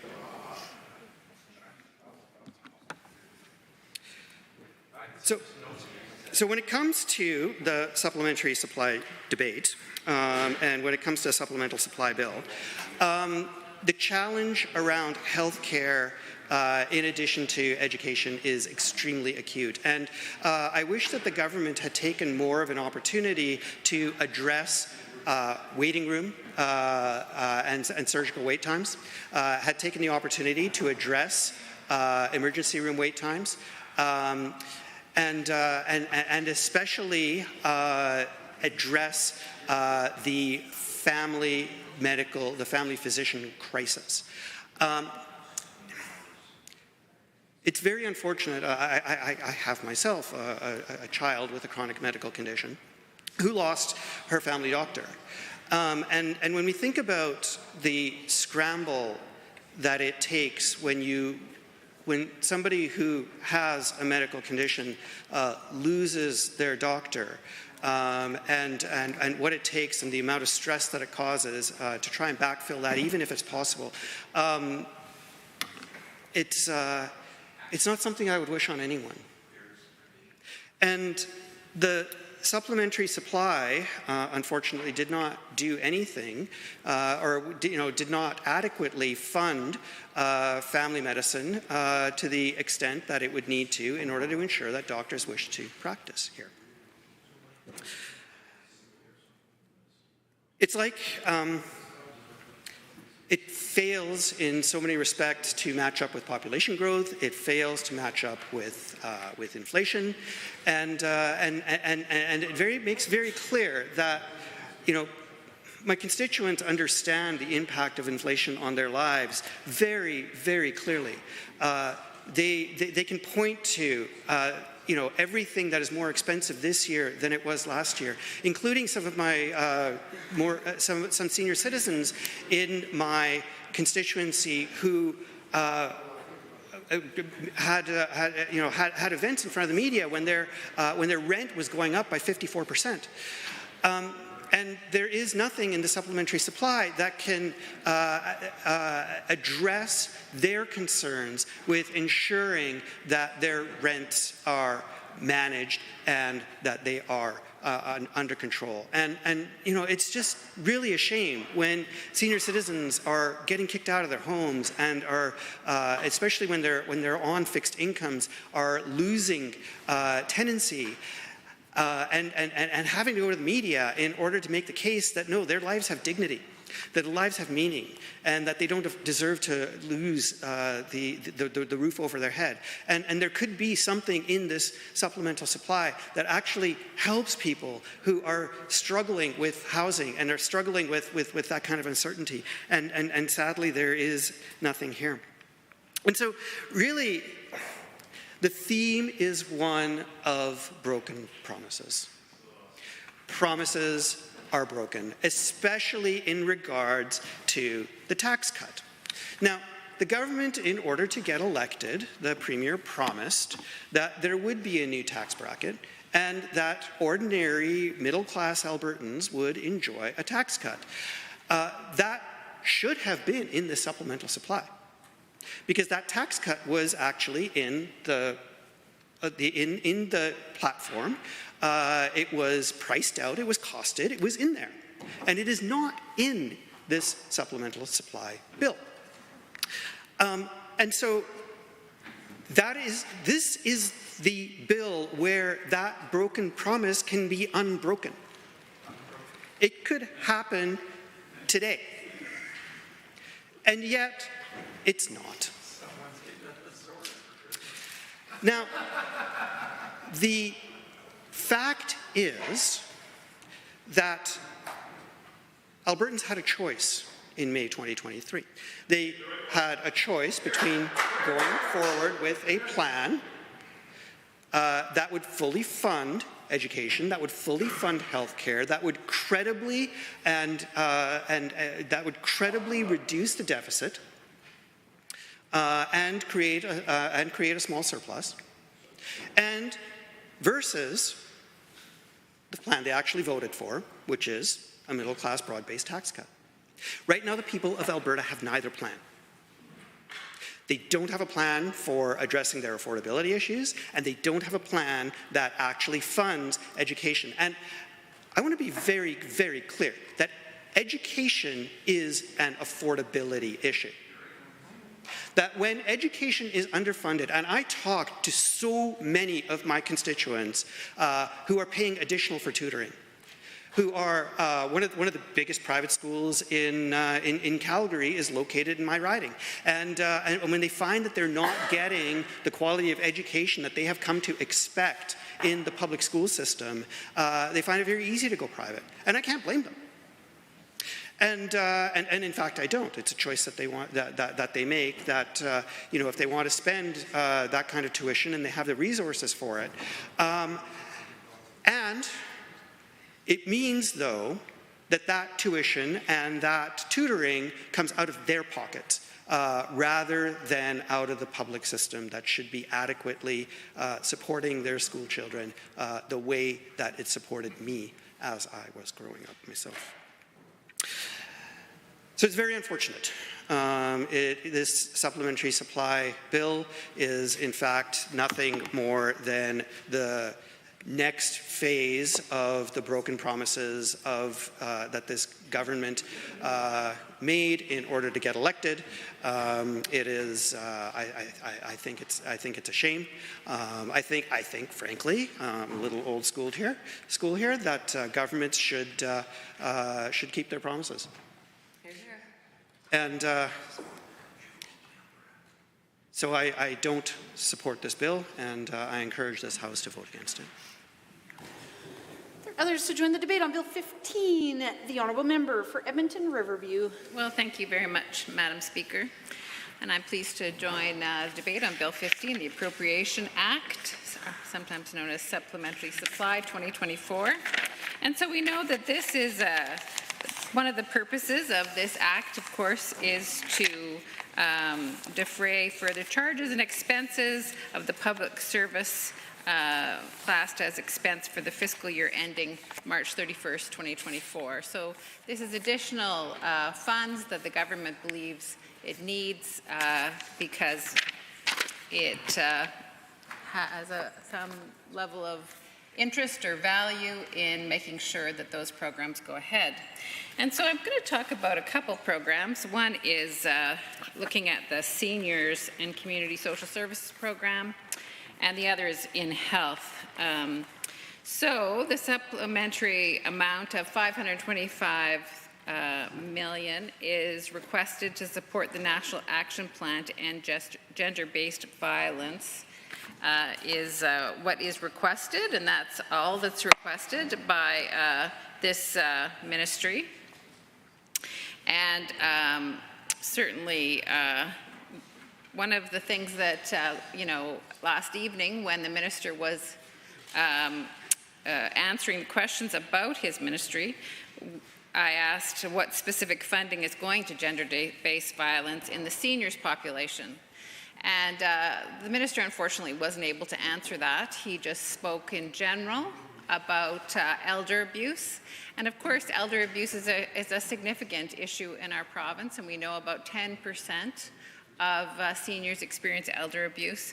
And that probably is an underreported number, because a lot of times when seniors are experiencing elder abuse, it is often someone close to them, like a family member or a friend, and so they often are ashamed of the situation and hide it. And so oftentimes it is very underreported. So we believe that there would be a much higher prevalence than just 10%. But regardless, I mean, I think that there is some very specific issues with gender-based violence and seniors. And unfortunately, the minister could not answer that question. Another question that I asked the minister at the time was the National Action Plan mentions improving supports for seniors as a way to ensure participation in the economy of women who are often caught caring for families. Yeah, oftentimes this is still gender-based. Women are often the caregivers in families, and so they forego their careers to care for not only children, but also elders in our community. And you know, I asked the minister yesterday evening what, because this is a goal of this action plan, is to ensure that women are able to participate well in the economy. What kind of things is he doing to make sure that seniors are well supported by government programs? And unfortunately, the minister wouldn't even rise to answer that question. So it seems to me that the government is not thinking that's important, isn't using the funds in that way, and that's disturbing to me. We certainly know that there's so many other challenges right now because we are in an affordability crisis, and of course seniors are on fixed incomes. And but yet they have to pay energy costs, you know, utility costs in their homes. They pay for insurance. They pay for groceries at the grocery store, just like the rest of us. But they don't have the flexibility that people who are of working age have. And so, you know, I'm disappointed that Bill 15 does not actually address this and give these kind of further supports to seniors to make sure that they're able to be supported well in our communities. And as many of my colleagues on this side of the House have already spoken about, you know, the overall budget isn't even keeping up with inflation and population growth. And, you know, I know that there's a few numbers floating around, but the government is capping sort of increase in public program funding by 3.9%. So that's really a cut to programs. And so our analysis said that it should be at least 6.9%. And of course, with the seniors population, because we have 745,000 seniors in our province, and that demographic is growing at a faster rate than all other demographics. So that means that this lack of investment, this lack of keeping up with inflation and population growth is actually hurting the seniors population even more. So certainly Bill 15 could have been much more supportive of seniors and make sure that there was investment in programs, but sadly we haven't seen that from this bill, and we know that there has been some significant cuts to some of the programs within this ministry. For example, the special needs assistance grants were cut $4.1 million. And this is funding for very low-income seniors so that they can age in their communities, in their own homes. It gives all sorts of funding to them for just basic things. Sometimes, you know, there's replacement for a fridge or a washing machine. There used to be, and this is one of the cuts, is orthotics were covered. And of course, as we age, sometimes we do need extra support in the types of shoes we wear, and that has just been completely cut by this ministry. So in terms of Bill 15 and the supplemental supply and the importance of supporting seniors to age with dignity, I mean, I feel like this is a significant missing in this, this bill that's before us right now. I'd also like to talk a little bit about just the Health Ministry. And again, that is, let me see, the Health Ministry. One of the things that we know about the supplemental supply is $69.4 million is going to continuing care as part of the Aging with Dignity initiative. And of course, I did ask the minister at that in the evening about, we haven't even signed the agreement with the federal government, and what's the delay in that? And she couldn't give me a specific date, but again, she did speak about it's going to happen soon, so we're supposed to sort of keep watching for that. Another piece of that is just, we've been through kind of a horrendous week of concern for people who are being discharged from hospital. We know the case of a fellow who was discharged from the Royal Alex Hospital, Mr. Caniff, and ended up in a motel in Leduc.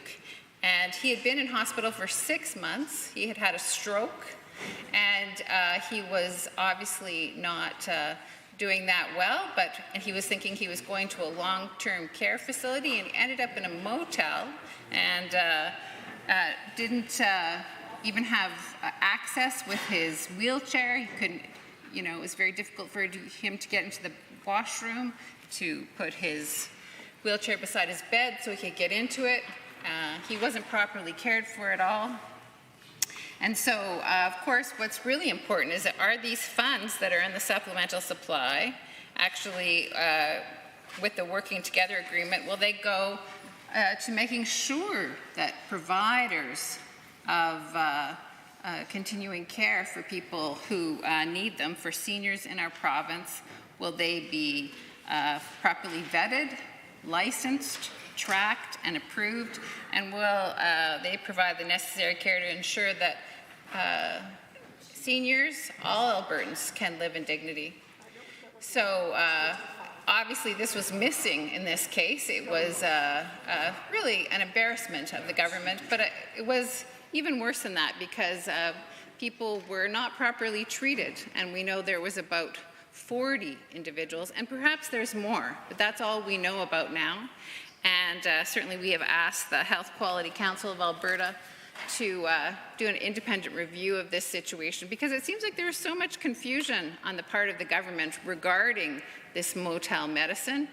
Certainly we heard extensively from the Minister of Health for the better part of the week that proper procedures were followed, everything was done properly, there's nothing to see here. And yet then the story changed later on. And obviously there was some pretty significant missings, and now there is some investigation. So I'm just wondering if some of this money in this particular category is going to be used to make sure that people receive the proper continuing care that they deserve. So that's another important point with this appropriation bill. Certainly we want to make sure that Albertans are served properly, that they live in dignity, and that seniors can stay in their own communities. And so that's why it's so important that this funding be available to them. And so I'm sorry that the Minister of Seniors and Community Social Services has not seen it as important to invest in keeping the special needs assistance program robust and actually increasing it in terms of cost of living and population growth. Another program too is the SHARP program, and that supports people to age in their homes by providing low interest grants, so that oftentimes we do have some mobility issues when we are aging. So maybe rugs need to be removed so that you can move with your walker more easily, or stairs become prohibitive. So we have lifts so people can stay in their homes longer. And I mean, this makes a significant difference to the quality of life of seniors, so that they can stay in the communities that they love, be next to the neighbors they've known for a long time, be able to go down to the corner grocery store, enjoy their own yards, their own communities. We know that the quality of life is so much better, but yet under the UCP's watch, this program has been cut instead of expanded, and yet this is kind of confusing because I know that I've heard from the minister that supporting people to age in their communities is a value that they hold, but it doesn't make sense with the cuts to the Special Needs Assistance Program and also to the Seniors Home Adaptation Repair Program, which is also known as SHARP. As an acronym. So these are some of the concerns that certainly we have on this side of the aisle, and that is why we're very concerned about this bill and will not be voting in support. Thank you.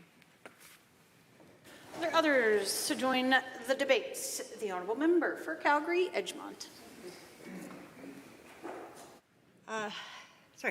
Last night it was nice to hear from the Child and Family Services, the Seniors and Housing Minister. I had the opportunity during my own estimates to ask the questions of the Minister of Arts and Culture and Status of Women, as well as the Minister of Child and Family Services, and it was nice to be able to hear from them and discuss the focuses on gender-based violence and women's shelters, as well as the women's participation within the economy. Some of the things for me, looking at the supplies and the stuff that have been missed out, that would be supporting women in Alberta. And for the Status of Women ministry, it's a ministry that provides and promotes strategic policies and solutions to improve women economic security. It's to address gender-based violence and support diversity and inclusion. So broadly speaking, the Status of Women should be promoting women's rights and advancements across ministries. And it is the mandate of the Status of Women to promote economic security as well as gender-based violence. And I would like to acknowledge authentically that I appreciate all the work that the Minister of Arts, Culture and Status Women needs to do to be able to work across 3 different ministries to support women, as all of the funding for gender-based violence is in 3 other ministries. Last night, I had asked, I made the point that the federal government had funded $54 million for the National Action Plan to End Gender-Based Violence, and that's for over 10 years. So, we would like to assume that that's $5.4 million allocated each year here in Alberta.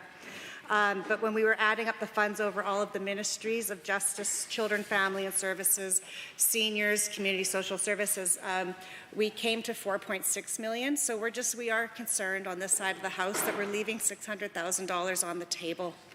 I also asked, and I had hoped that I would have had a real answer and a more serious answer to when I asked, if we didn't have this federal funding, would the Alberta government fund these much needed and essential programs? And I do hope that I do get an answer to that at some point. Alberta is developing a 10-year strategic plan to end gender-based violence. And right now, when you look at the metrics, we are the 4th highest rate of police-reported sexual assault and the 5th highest rate of police-reported intimate partner violence causing bodily harm or death. And I wish that we had had more specifics as how we were going to end violence against women. The Children and Family Service Ministry provides grant funding to community-based organizations for the prevention of family and sexual abuse. And I would like to see more training for people. I think it's key. We need to be training people to end gender-based violence. We need to be funding building allies with men and boys. And, it'd be nice to have more specifics on the overall training that we are doing that is earmarked for men and for boys and our other allies. One of the other things is, women are often neglected in sports, and we face gender-based obstacles. This ranges from lack of funding and accessibility compared to our male sports and athletics to gender-based violence and the sexual assault of women in sports. Additionally, considering that Hockey Canada has recently been involved with the cover-up of gender-based violence and sexual assault of 5 of its athletes who've now arrested and charged with sexual assault in London, Ontario, We need to see money allocated to protecting women in sport and supporting women that experience gender-based violence in athletics. And steps need to be taken to address the culture that sports breeds in regards to violence against women. The Children Family Service Ministry business plan had stated that the ministry funds programs and services so Albertans can safely succeed in Alberta. So broadly speaking, the ministry is tasked at supporting vulnerable individuals. It is these individuals that I would like to start with, women experiencing domestic violence.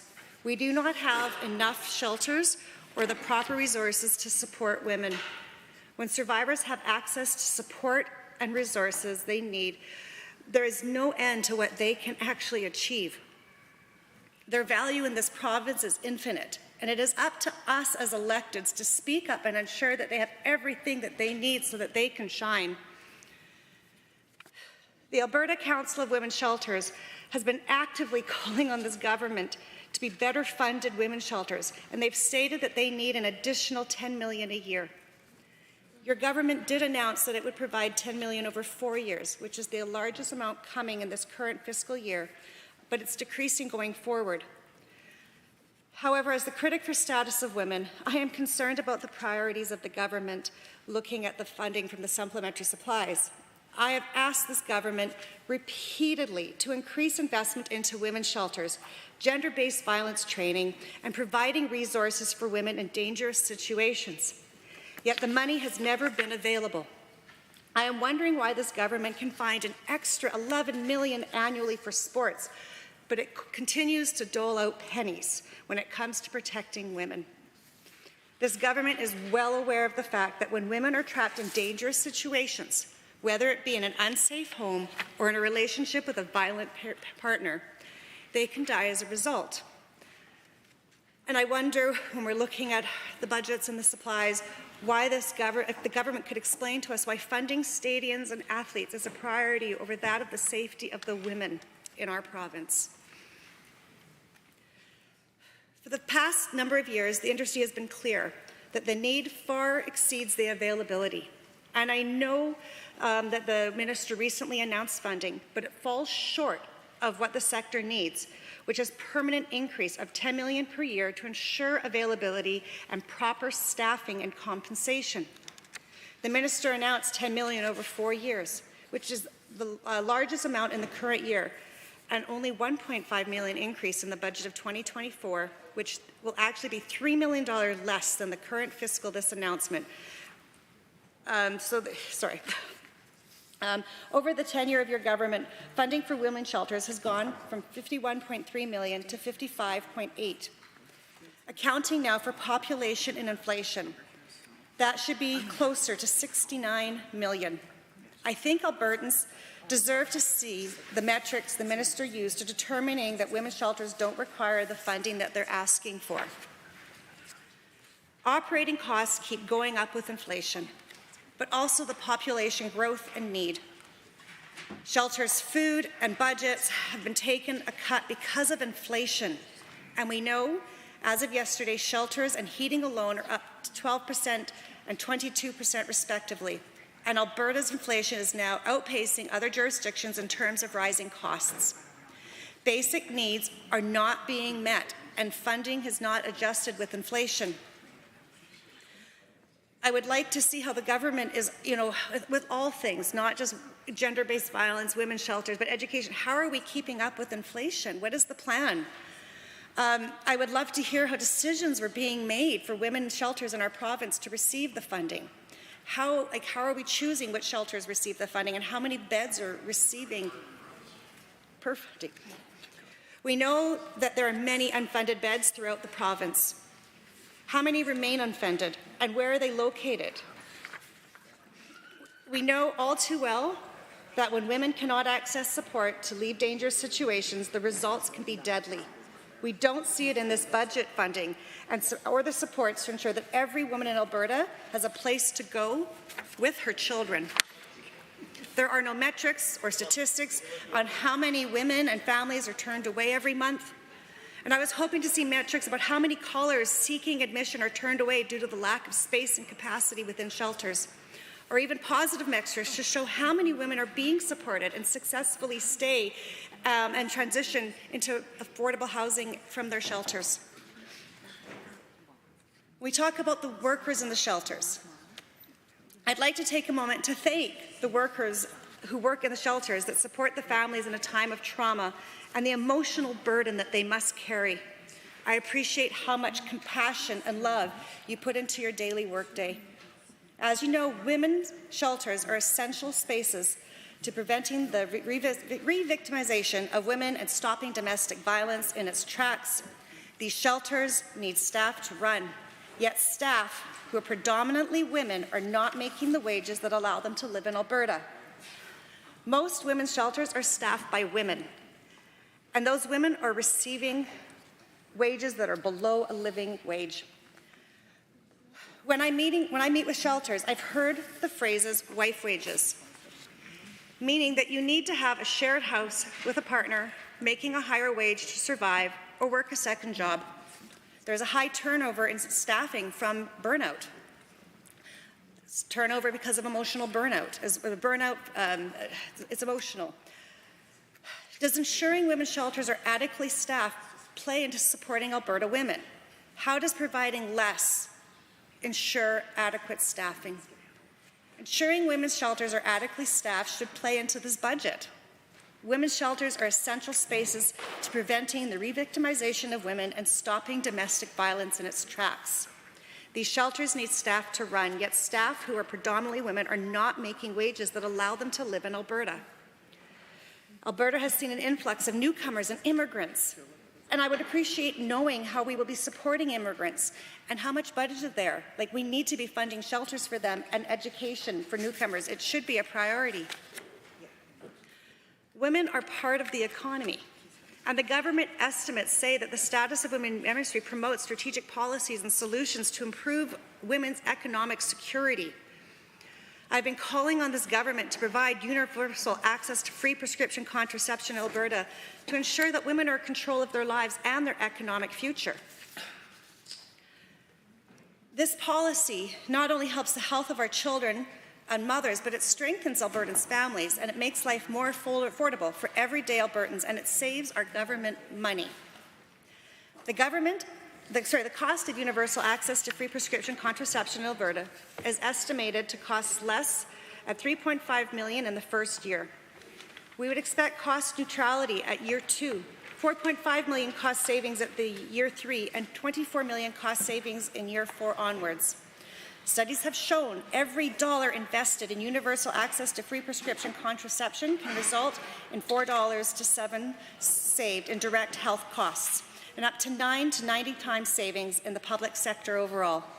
Simply put, the cost of providing free prescription contraception is considerably lower than the cost associated with the unintended pregnancies. We are currently in an affordability crisis, and with the rising cost of rent and groceries, birth control should not be a luxury item. With the ability to effectively time their pregnancies, people can better provide resources like food, education, and housing for their children. Children who are planned have a better health and social outcome than those who are unplanned.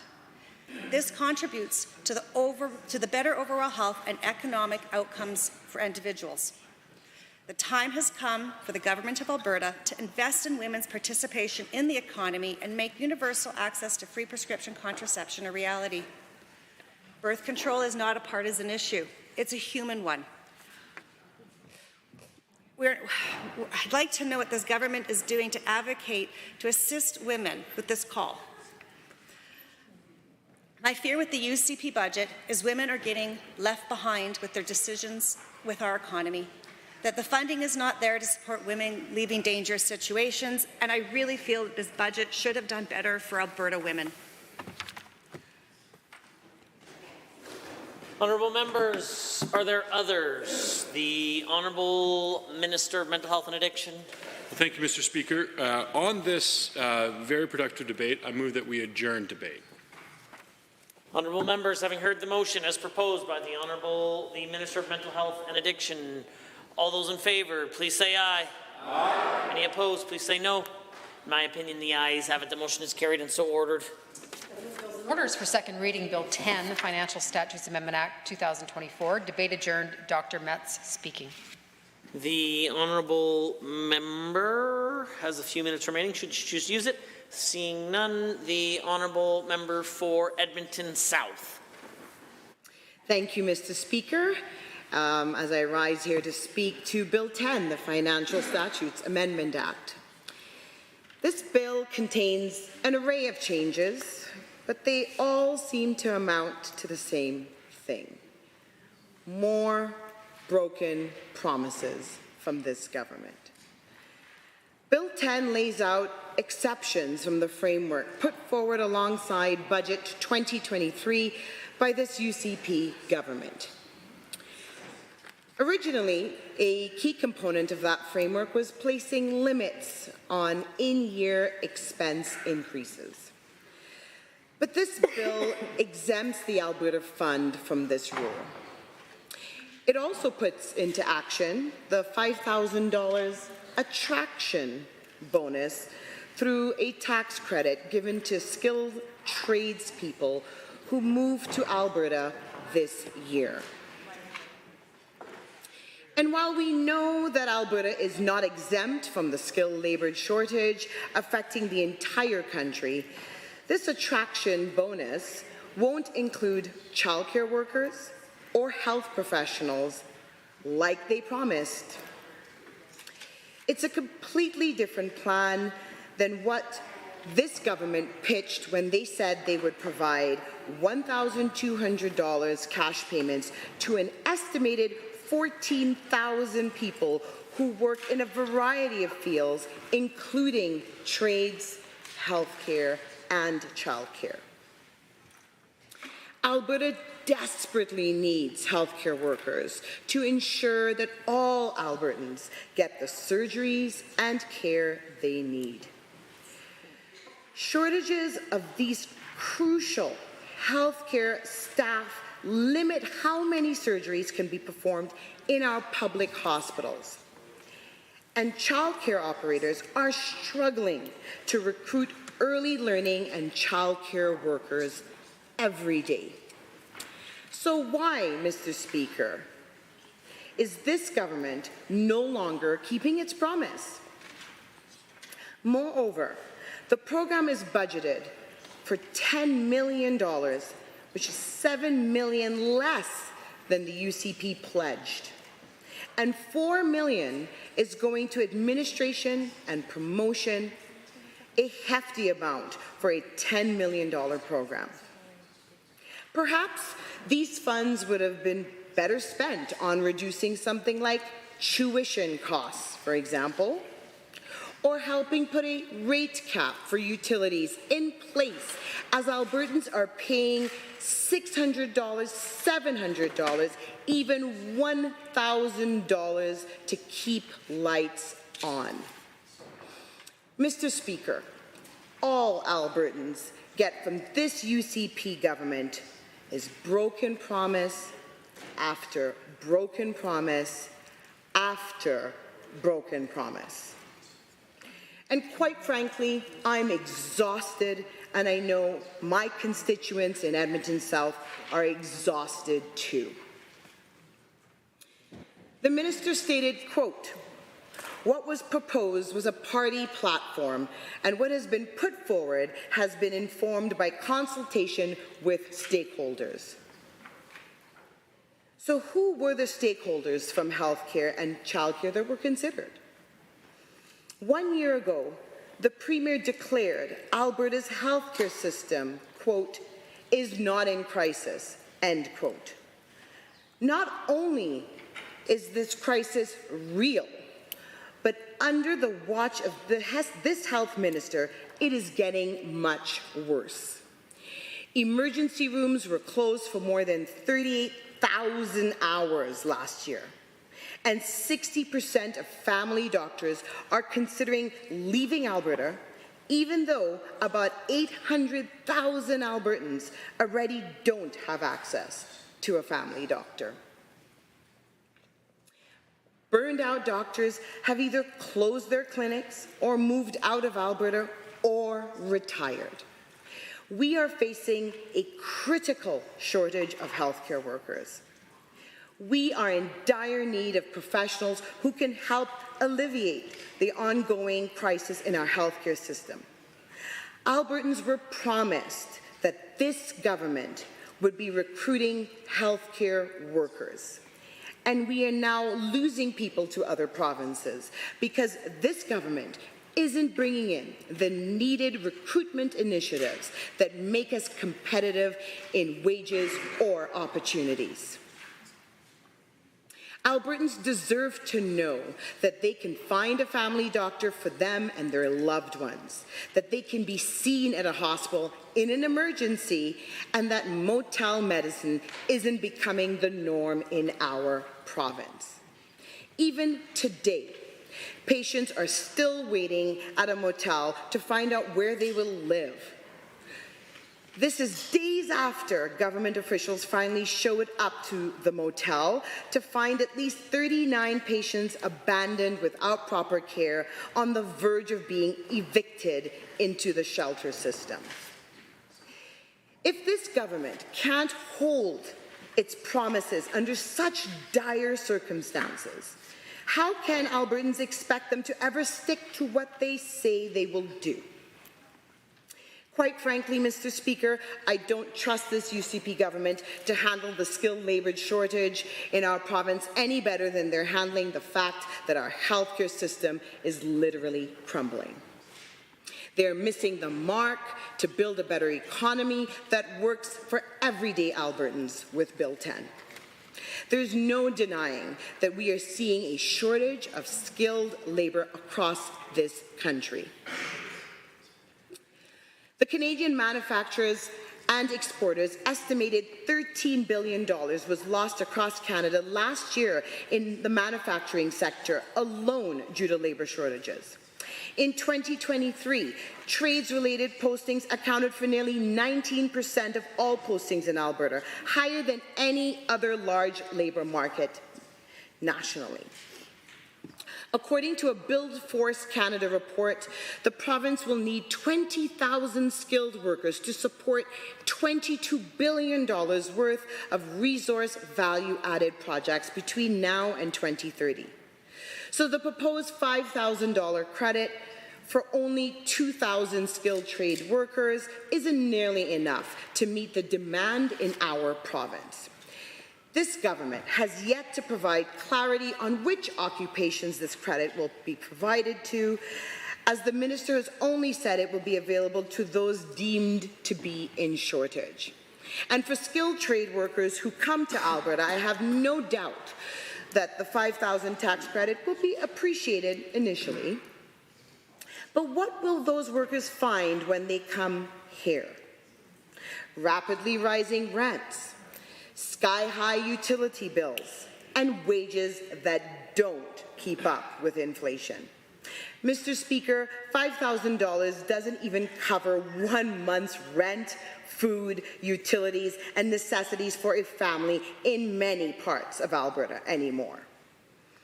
Maybe these folks think that they'll be able to move here and get a job in a trade of their choice and buy a home.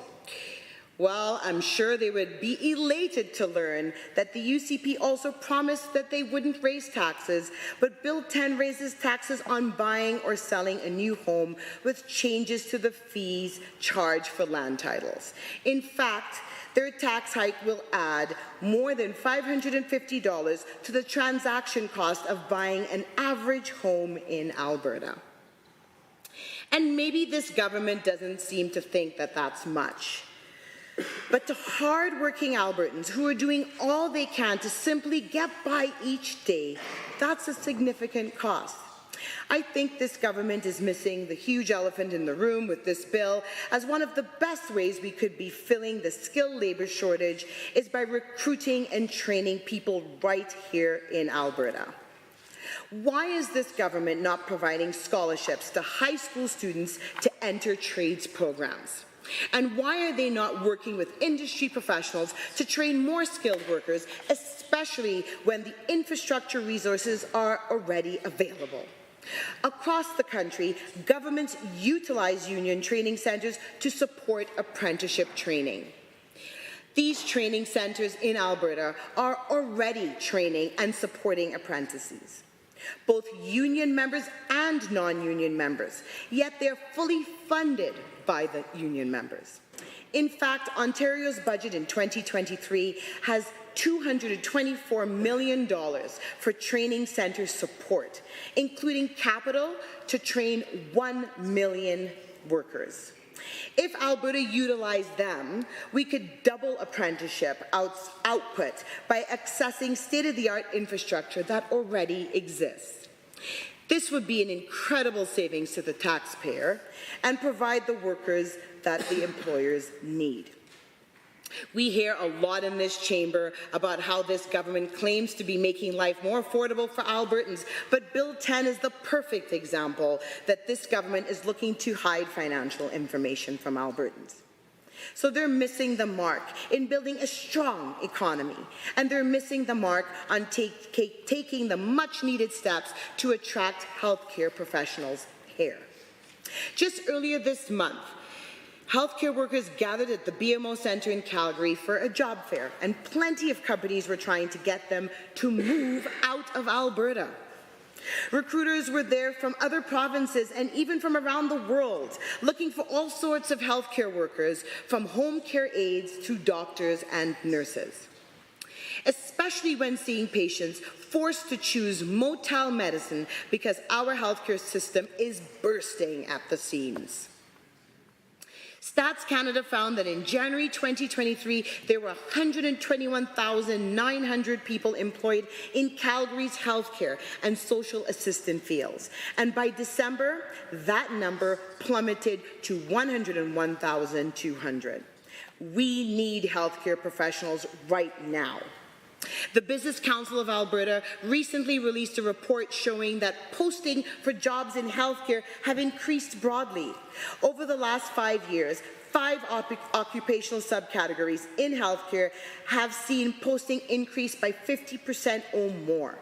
Posting for nurses, nurse practitioners, and physician assistants are leading, with postings for these roles increased by almost 170%.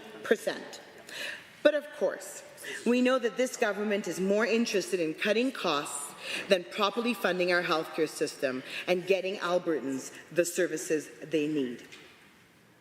And given that between the end of 2022 to the end of 2023, Alberta saw a 4.4% population increase, this government needs to be forward-thinking and investing in healthcare more than ever.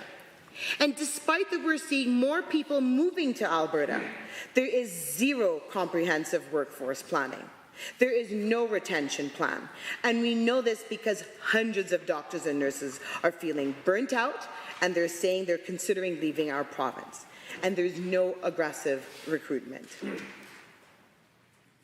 This government must stick to its promise to attract and retain healthcare workers to improve patient care. To do otherwise is a grave betrayal to all Albertans.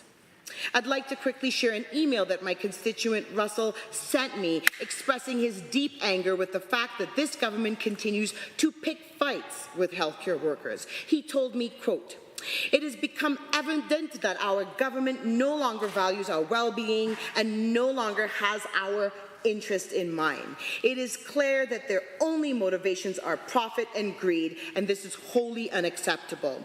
I want to stress how important these issues are because people's lives are at risk.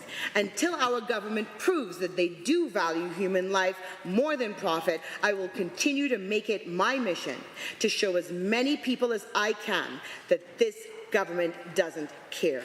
End quote. Mr. Speaker, receiving this kind of an email and communication from folks in Edmonton South is heartbreaking and also deeply saddening and frustrating. It's disappointing to see the UCP break promise after promise after promise.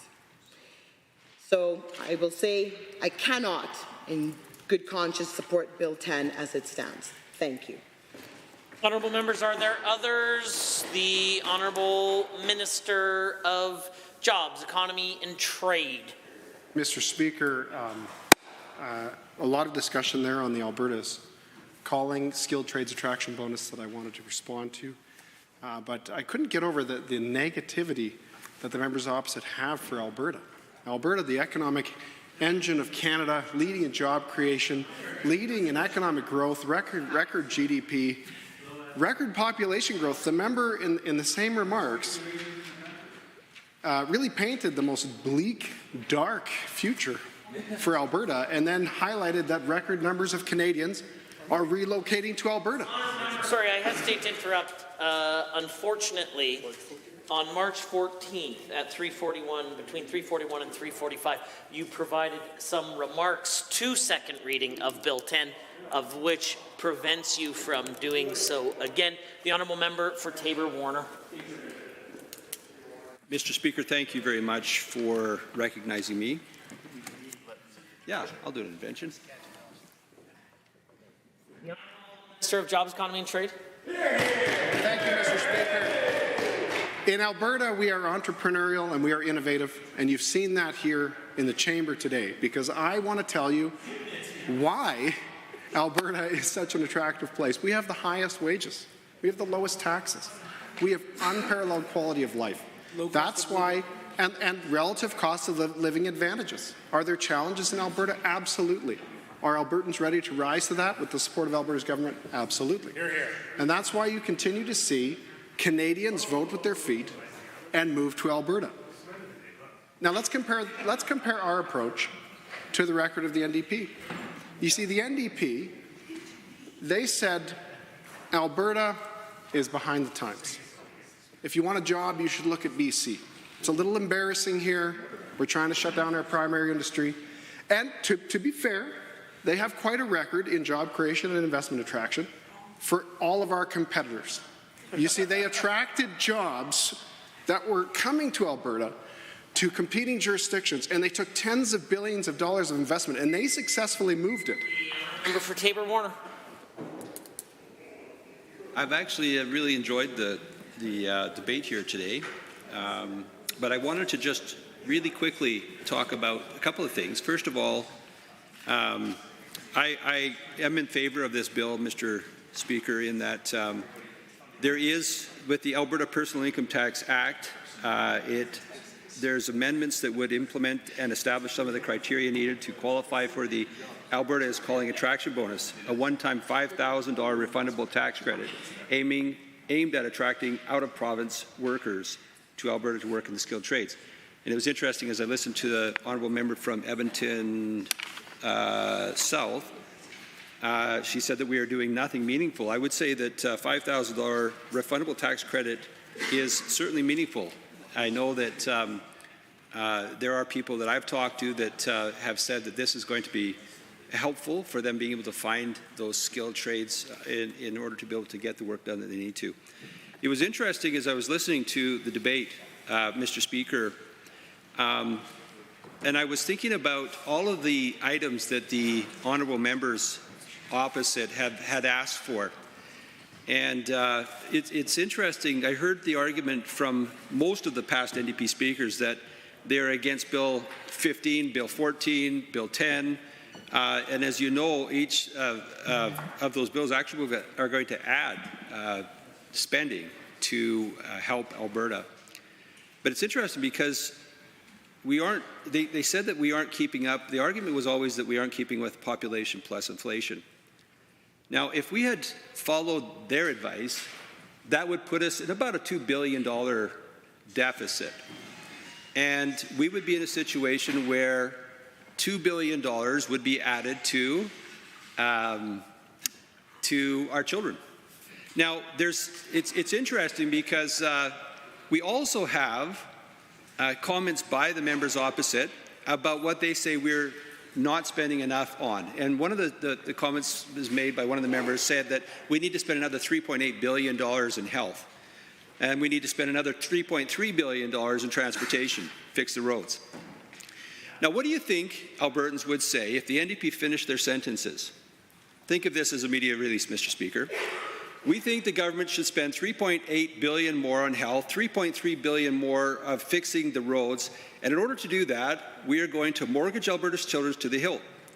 They can't do anything about it anyways, they can't vote. If they finish that sentence, if they finish that media, I guarantee you most parents, most Albertans would say, no, we're not doing that. We're going to be responsible with the monies that we have. And as everybody knows, we are very dependent upon royalties that come in through oil and gas. And so, unfortunately, what happens far too often in this House is we hear the NDP standing up, presenting a value proposition without finishing the actual statement. You know, Brad Wall, I was a big fan of Brad Wall, and he always would finish the value proposition. He'd always finish the sentence. And why? What's the why? And we've tried to do that, especially in this bill, Bill 10. We've talked about the why. We've talked about that we do have a labor shortage in this province. We need more skilled laborers. That's a great problem to have, rather than the 4 years the NDP, when they were in office, where they chased out 180,000 workers, 180,000 people from this province. They chased out about $50 billion worth of investment coming in this province, and they added $80 billion worth of debt, Mr. Speaker. Basically, what they did with that $80 billion of debt, we have no idea. I'm not sure if we can say that they actually built any more roads or any more schools or any more hospitals than we did as conservative governments. But the problem with that is that $80 billion of debt now has cost us, in terms of debt servicing, $3.3 billion a year. It's interesting. I know that the Transportation Minister has often used the argument, you know what? If we had not had the NDP in power for those 4 years and not had that $80 billion, we would be able to actually double how much we spend on roads and transportation, another $3.3 billion. So I find it interesting and sad that the arguments coming from the NDP are always add more debt onto our children. They can't vote anyway, so no matter what, they're not going to be able to argue with us. But if they actually finish that sentence, I imagine that even those who can vote would say no. If in reality, a year ago, a little less than a year ago, Albertans were actually given that choice. And they rejected the NDP value proposition. They rejected the idea that we can spend more than we have and that we will put our children and our grandchildren into debt. That's something that Albertans rejected. And they'll continue to reject that. We'll see who gets the nod from the NDP members in the leadership. We'll see whether or not they change their tune. But I don't know if you take a look even at BC right now, Mr. Speaker, with their budget that just came out, it doesn't look too promising that there's any NDP government that actually is looking like they're going to be able to spend within their means. Here in Alberta, Mr. Speaker, we are committed to being able to provide top quality education, top quality health, top quality roads and systems of being able to get around, transportation systems getting around. We're committed to making sure that we do this in a fiscally responsible way so that we don't saddle our children and our grandchildren with that debt. And I believe that Bill 10 specifically focuses on some of those things that we can do to be able to rectify some of those issues. I've talked a little bit about the $5,000 refundable tax credit to be able to help bring in those skilled trades. The Film and Television Tax Credit Act is going to be amended in this. It's going to provide a little more clarity in helping the some more of that industry to be able to do the great work that they're doing. As you know, Mr. Speaker, I know you're a big fan of The Last of Us and that you've watched with bated breath every episode of that, and a great view of Alberta and what we have to offer here for that industry. Land Titles Act. Now, the members opposite have talked about that. But I found it interesting. They talked about how we have an increase in that, and it's true, Mr. Speaker. We do have an increase in those fees. But we are still 40% lower than the closest jurisdiction, which is Saskatchewan. And we are, again, we have that Alberta advantage, that ability to be able to make sure that we're doing it better than other provinces. But I found it interesting and rich that the NDP talked about how we're raising taxes when the NDP were in power. And they brought in the carbon tax, which is the first that the country actually saw. In fact, I think that it was probably the beta test for the federal government to come in and bring their carbon tax in. You know how successful that's been so far. But that added 11 cents per liter of gas, 13 cents per liter of diesel. And as you know, Mr. Speaker, we don't get anything here unless it's shipped. And so that was a tax on everything, an absolute tax on everything. And so we're now in a situation, Mr. Speaker, where we have added some increases in Land Titles Act. And that is a modest increase, but it is an increase. But it pales in comparison to what the NDP did in the past. There's also the Sustainable Fiscal Planning and Reporting Act, the changes that we've done there. Budget 2024 represents 3 years of balanced budgets and will have a surplus of $367 million. There will be amendments that would exempt the Alberta Fund and the Alberta Carbon Capture Incentive Program from in-year expense limitation rules in Alberta's fiscal framework. Amendments would require government to provide a fiscal update only for the current fiscal year in its mid-year reporting. Legislation currently requires the government to provide or to do 3 years, which is, I guess this is a red tape reduction initiative to be able to help in that department. And then the Tobacco Act is also an increase that we're seeing, the increase in a cigarette, 30 cents tax on that versus the 27.5 cents of a cigarette in the past. Mr. Speaker, and then there's also the vaping, tobacco and vaping reduction strategy. There's also an increase that's going to happen on that, which is going to 35 cents from 27.5 cents per gram. So there are some increases that are proposed in this bill. The Tobacco Act, Tax Act, certainly it falls within the mandate of that act to disincentivize through tax smoking and consuming of smokeless tobacco. And so I'm in favor of that, Mr. Speaker, as you know that is not a good habit to get into. And then the last thing that this bill goes through is the Investment in a Diversified Alberta Economy Amendment Act. Amendments would make it easier for registered partnerships to apply to the Agri-Processing Investment Tax Credit program for a non-refundable 12% tax credit when they invest at least $10 million to build or expand the agri-processing facility in Alberta. So these amendments would allow a registered partnership to apply using a single application and single investment plan for a combined investment of at least $10 million rather than each corporation in the partnership submitting separate applications and investments, which again I think is a logistical red tape reduction strategy.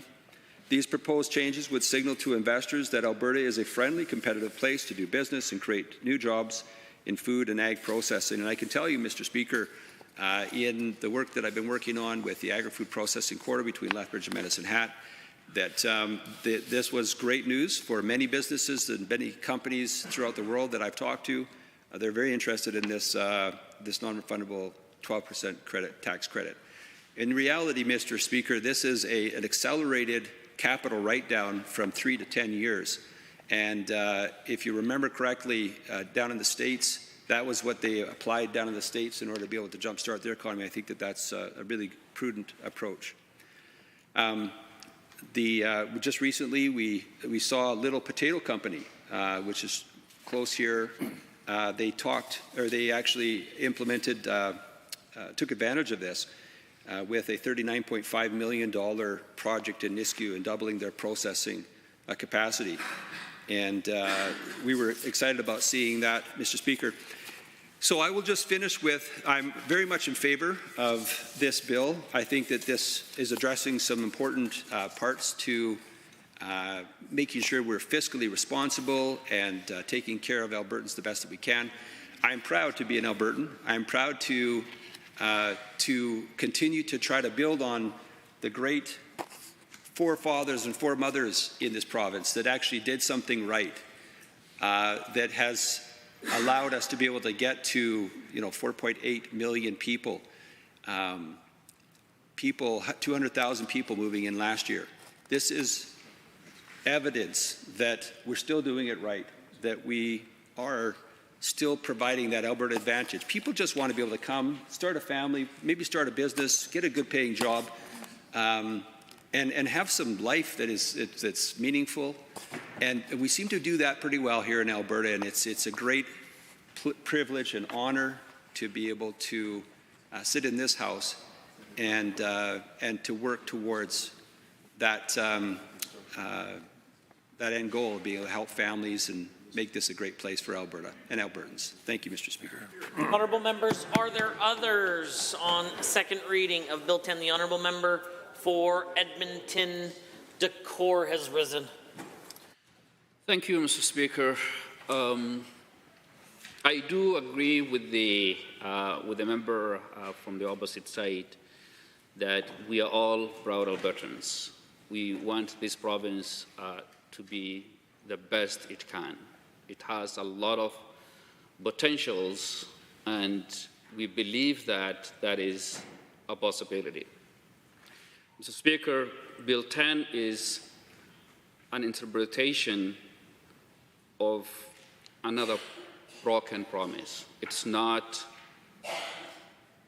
the path where Alberta can be the best province in the country. This government campaigned on recruiting healthcare workers, Mr. Speaker. And let's not forget that the latest annual report from Alberta Health Services show that the percentage of job postings open greater than 90 days for staff positions have worsened over the past couple of years. In fact, in the period where this government was in charge. In other words, it's taking longer for the health authority, in this case, Alberta Health Services, to recruit as vacancy rates of all AHS positions have also worsened, meaning that there are higher number of vacancy rates within AHS. It's interesting, Mr. Speaker, this morning the Minister of Health mentioned that health department have developed workforce strategy. But this question, the question that I ask is, why the performance metrics and indicators of the healthcare system are not showing that? This government, we have seen the number of task force, we have seen the number of committees, we have seen the number of planning initiatives. We are not seeing performance indicators that demonstrate and that show the outcomes for that Albertans want to see in their health and well-being. Now, the Alberta is calling attraction bonus will not include childcare workers, will not include healthcare professionals, and again, it's a demonstration of broken promise. Mr. Speaker, it's not because of that these are not the news that we want to demonstrate, but we have the responsibility to call facts unless there are proven records that demonstrate evidences that show against that. According to Start Canada, Mr. Speaker, we have a low, the record low of skilled workers retention since 2016. It's not because of calling. The problem that we are raising here is the problem of not being able to retain. The reason is not people are not coming in Alberta, they are, but this government is unable to retain. There are no initiatives that demonstrate a growing retention of those who come to the province. We have lower retention rates of skilled workers and skilled trades than British Columbia. We do have lower retention of skilled workers and skilled trades than Ontario. We do have lower retention rates than Quebec. And we do have lower retention rates than for the most part of the Atlantic provinces. Furthermore, according to the government records, labor contributions of new immigration is dropping. In 2019, 72% of the newly added labor workforce in this province were from landed immigrants. This shows, despite the increasing immigration now, this number has dropped to 56%. To add additional evidence to that, speaking to the settlement organizations, report that the number of newly landed immigrants in shelters are increasing.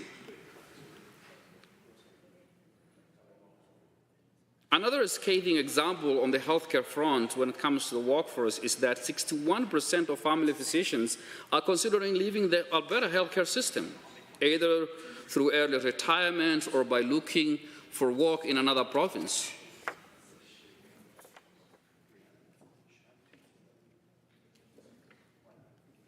Mr. Speaker, the province also has the highest unemployment rate in Western Canada, and wages have not kept with the inflation. These are some of the reasons why Alberta is calling a loan initiative will not address the problem unless we come up with strategies to retain the skilled workers that this province needs the most.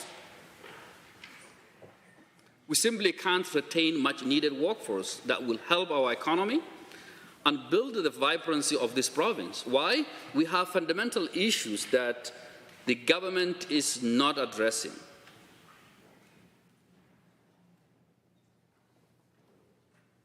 A good example is affordability.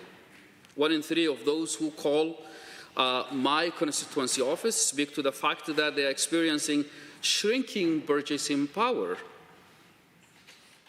And the key driver of this shrinking purchasing power is the housing affordability.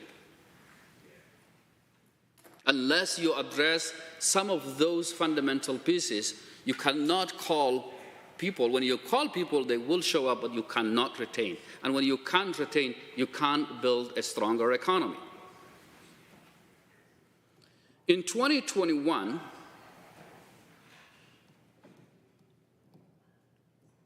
one in 8 households in Edmonton were living in core housing needs. Means their housing did not meet either the standard of affordability or the suitability, or wasn't enough, and because of the pricing.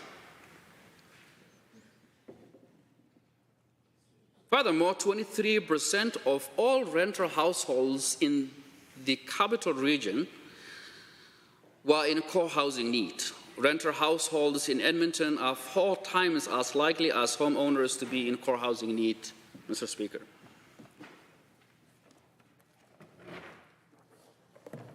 Just to provide some, again, additional information on when it comes to housing affordability as a key factor that contributes to the retention problem, is that the Edmonton Affordable Housing Needs Assessment indicates like 71% of households in core housing needs were renters. And renters that are earning less than $45,000, which is quite a number in Edmonton, Decorah as a good example. The majority are single-parent households, mostly female-led, who also tend to work in a minimum wage. And in fact, as multiple times we have mentioned from this side of the House, that the minimum wage has not kept with the inflation, and that is creating an additional burden and challenge.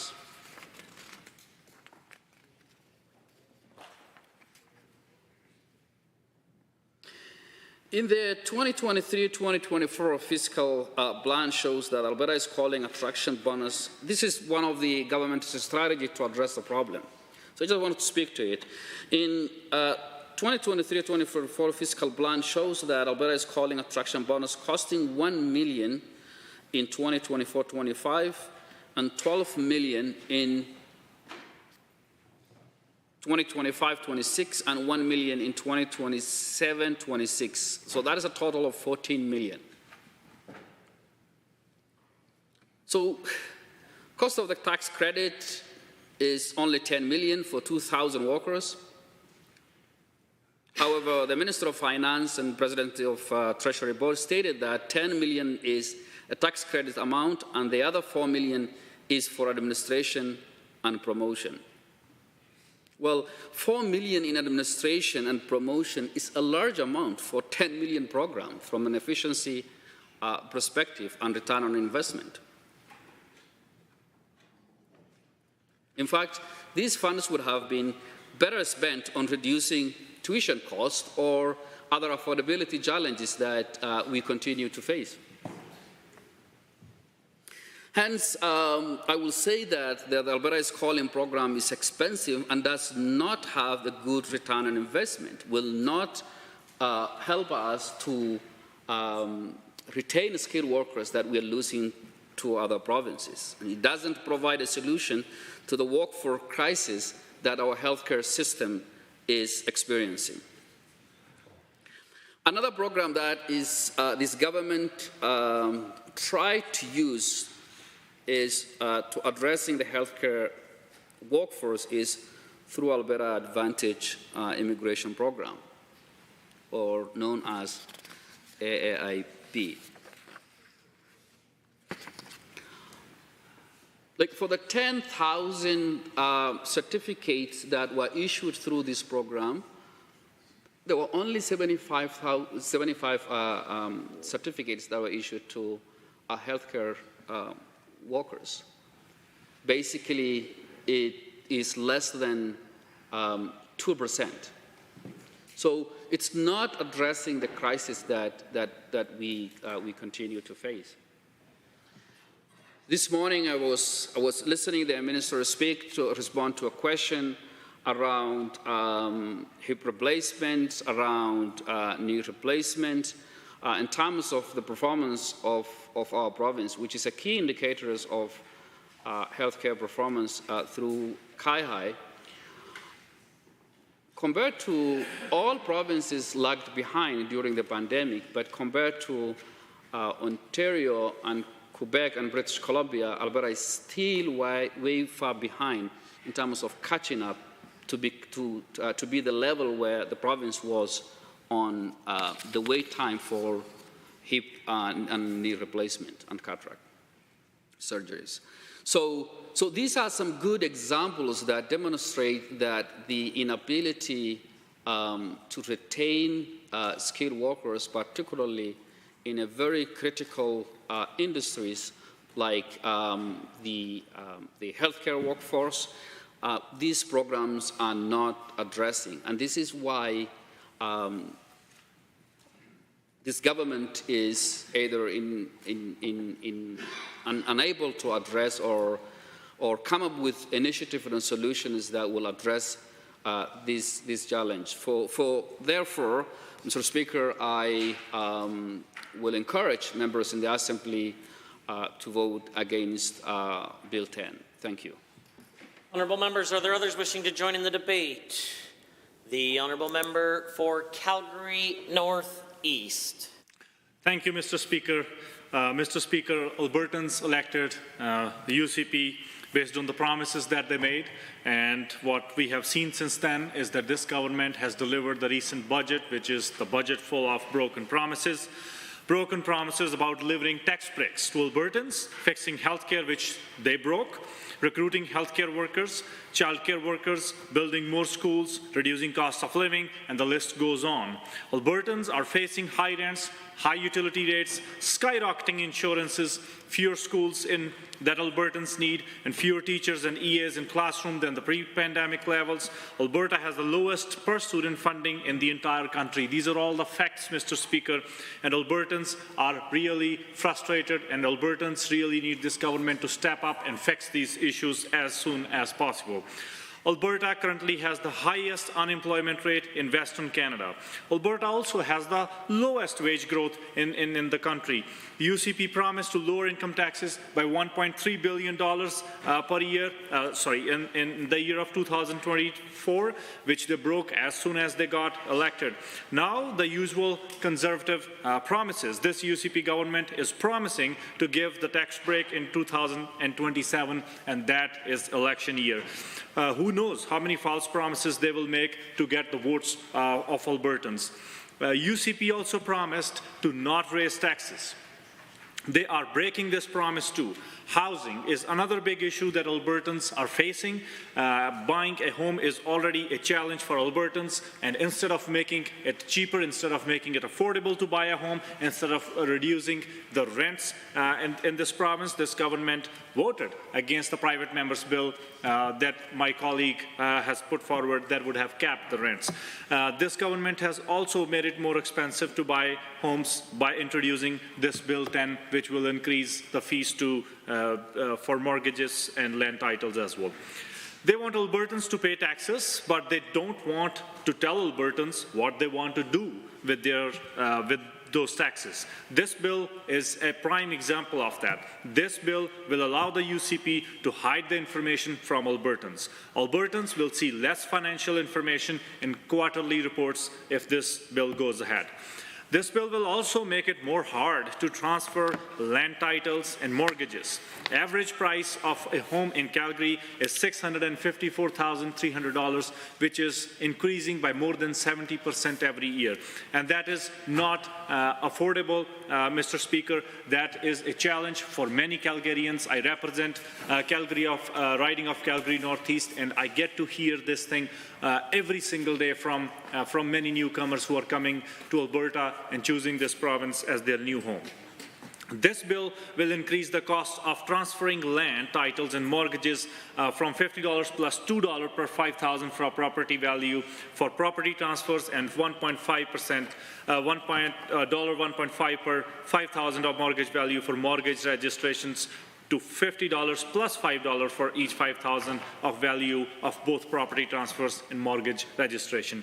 Member opposite, on the other hand, was writing the headlines for the media based on their own projections. Let me make it clear that spending more money on healthcare is not what we call spending. It is investing in Alberta. It is investing in Albertans. It is investing in the future of this province. Building schools do cost money, but it is not called spending. It is called investing in education. It is called investing in the future generations of this province. My constituents, I represent the riding of Calgary Northeast, and school of Redstone School in Cornerstone is another big issue, and I have never seen any constituent come to my office to tell me that... I hesitate to interrupt the honourable member, but in accordance with Standing Order 64.3, the Chair is required to put the question to the House on appropriation bills under the Standing Order for second reading. On Bill 14, Appropriation Act 2024, all those in favour of the motion for second reading, please say aye. Aye. Any opposed, please say no. No. In my opinion, the ayes have it. That motion is carried and so ordered. Bill 14, Appropriation Act 2024 is now read a second time. On Bill 15, Appropriations Supplementary Supply Act 2024, all those in favour of the motion for second reading, please say aye. Aye. Any opposed, please say no. No. In my opinion, the ayes have it. That motion is carried and so ordered. Bill 15, Appropriations Supplementary Supply Act 2024 is now read a second time. Honourable members, prior to calling the Honourable the Deputy Government House Leader, just might remind members that over the past 24 hours or so, there has been 2 egregious cell phone violations here inside the Assembly. I wouldn't want to point out any particular riding, but if the initials are LM, you might be encouraged to ensure that a fine is paid to a charity of your choice. And I remind all members that your first offence is $50, the second offence is $100 to a charity of my choice. Please govern yourselves accordingly. The Honourable the Deputy Government House Leader.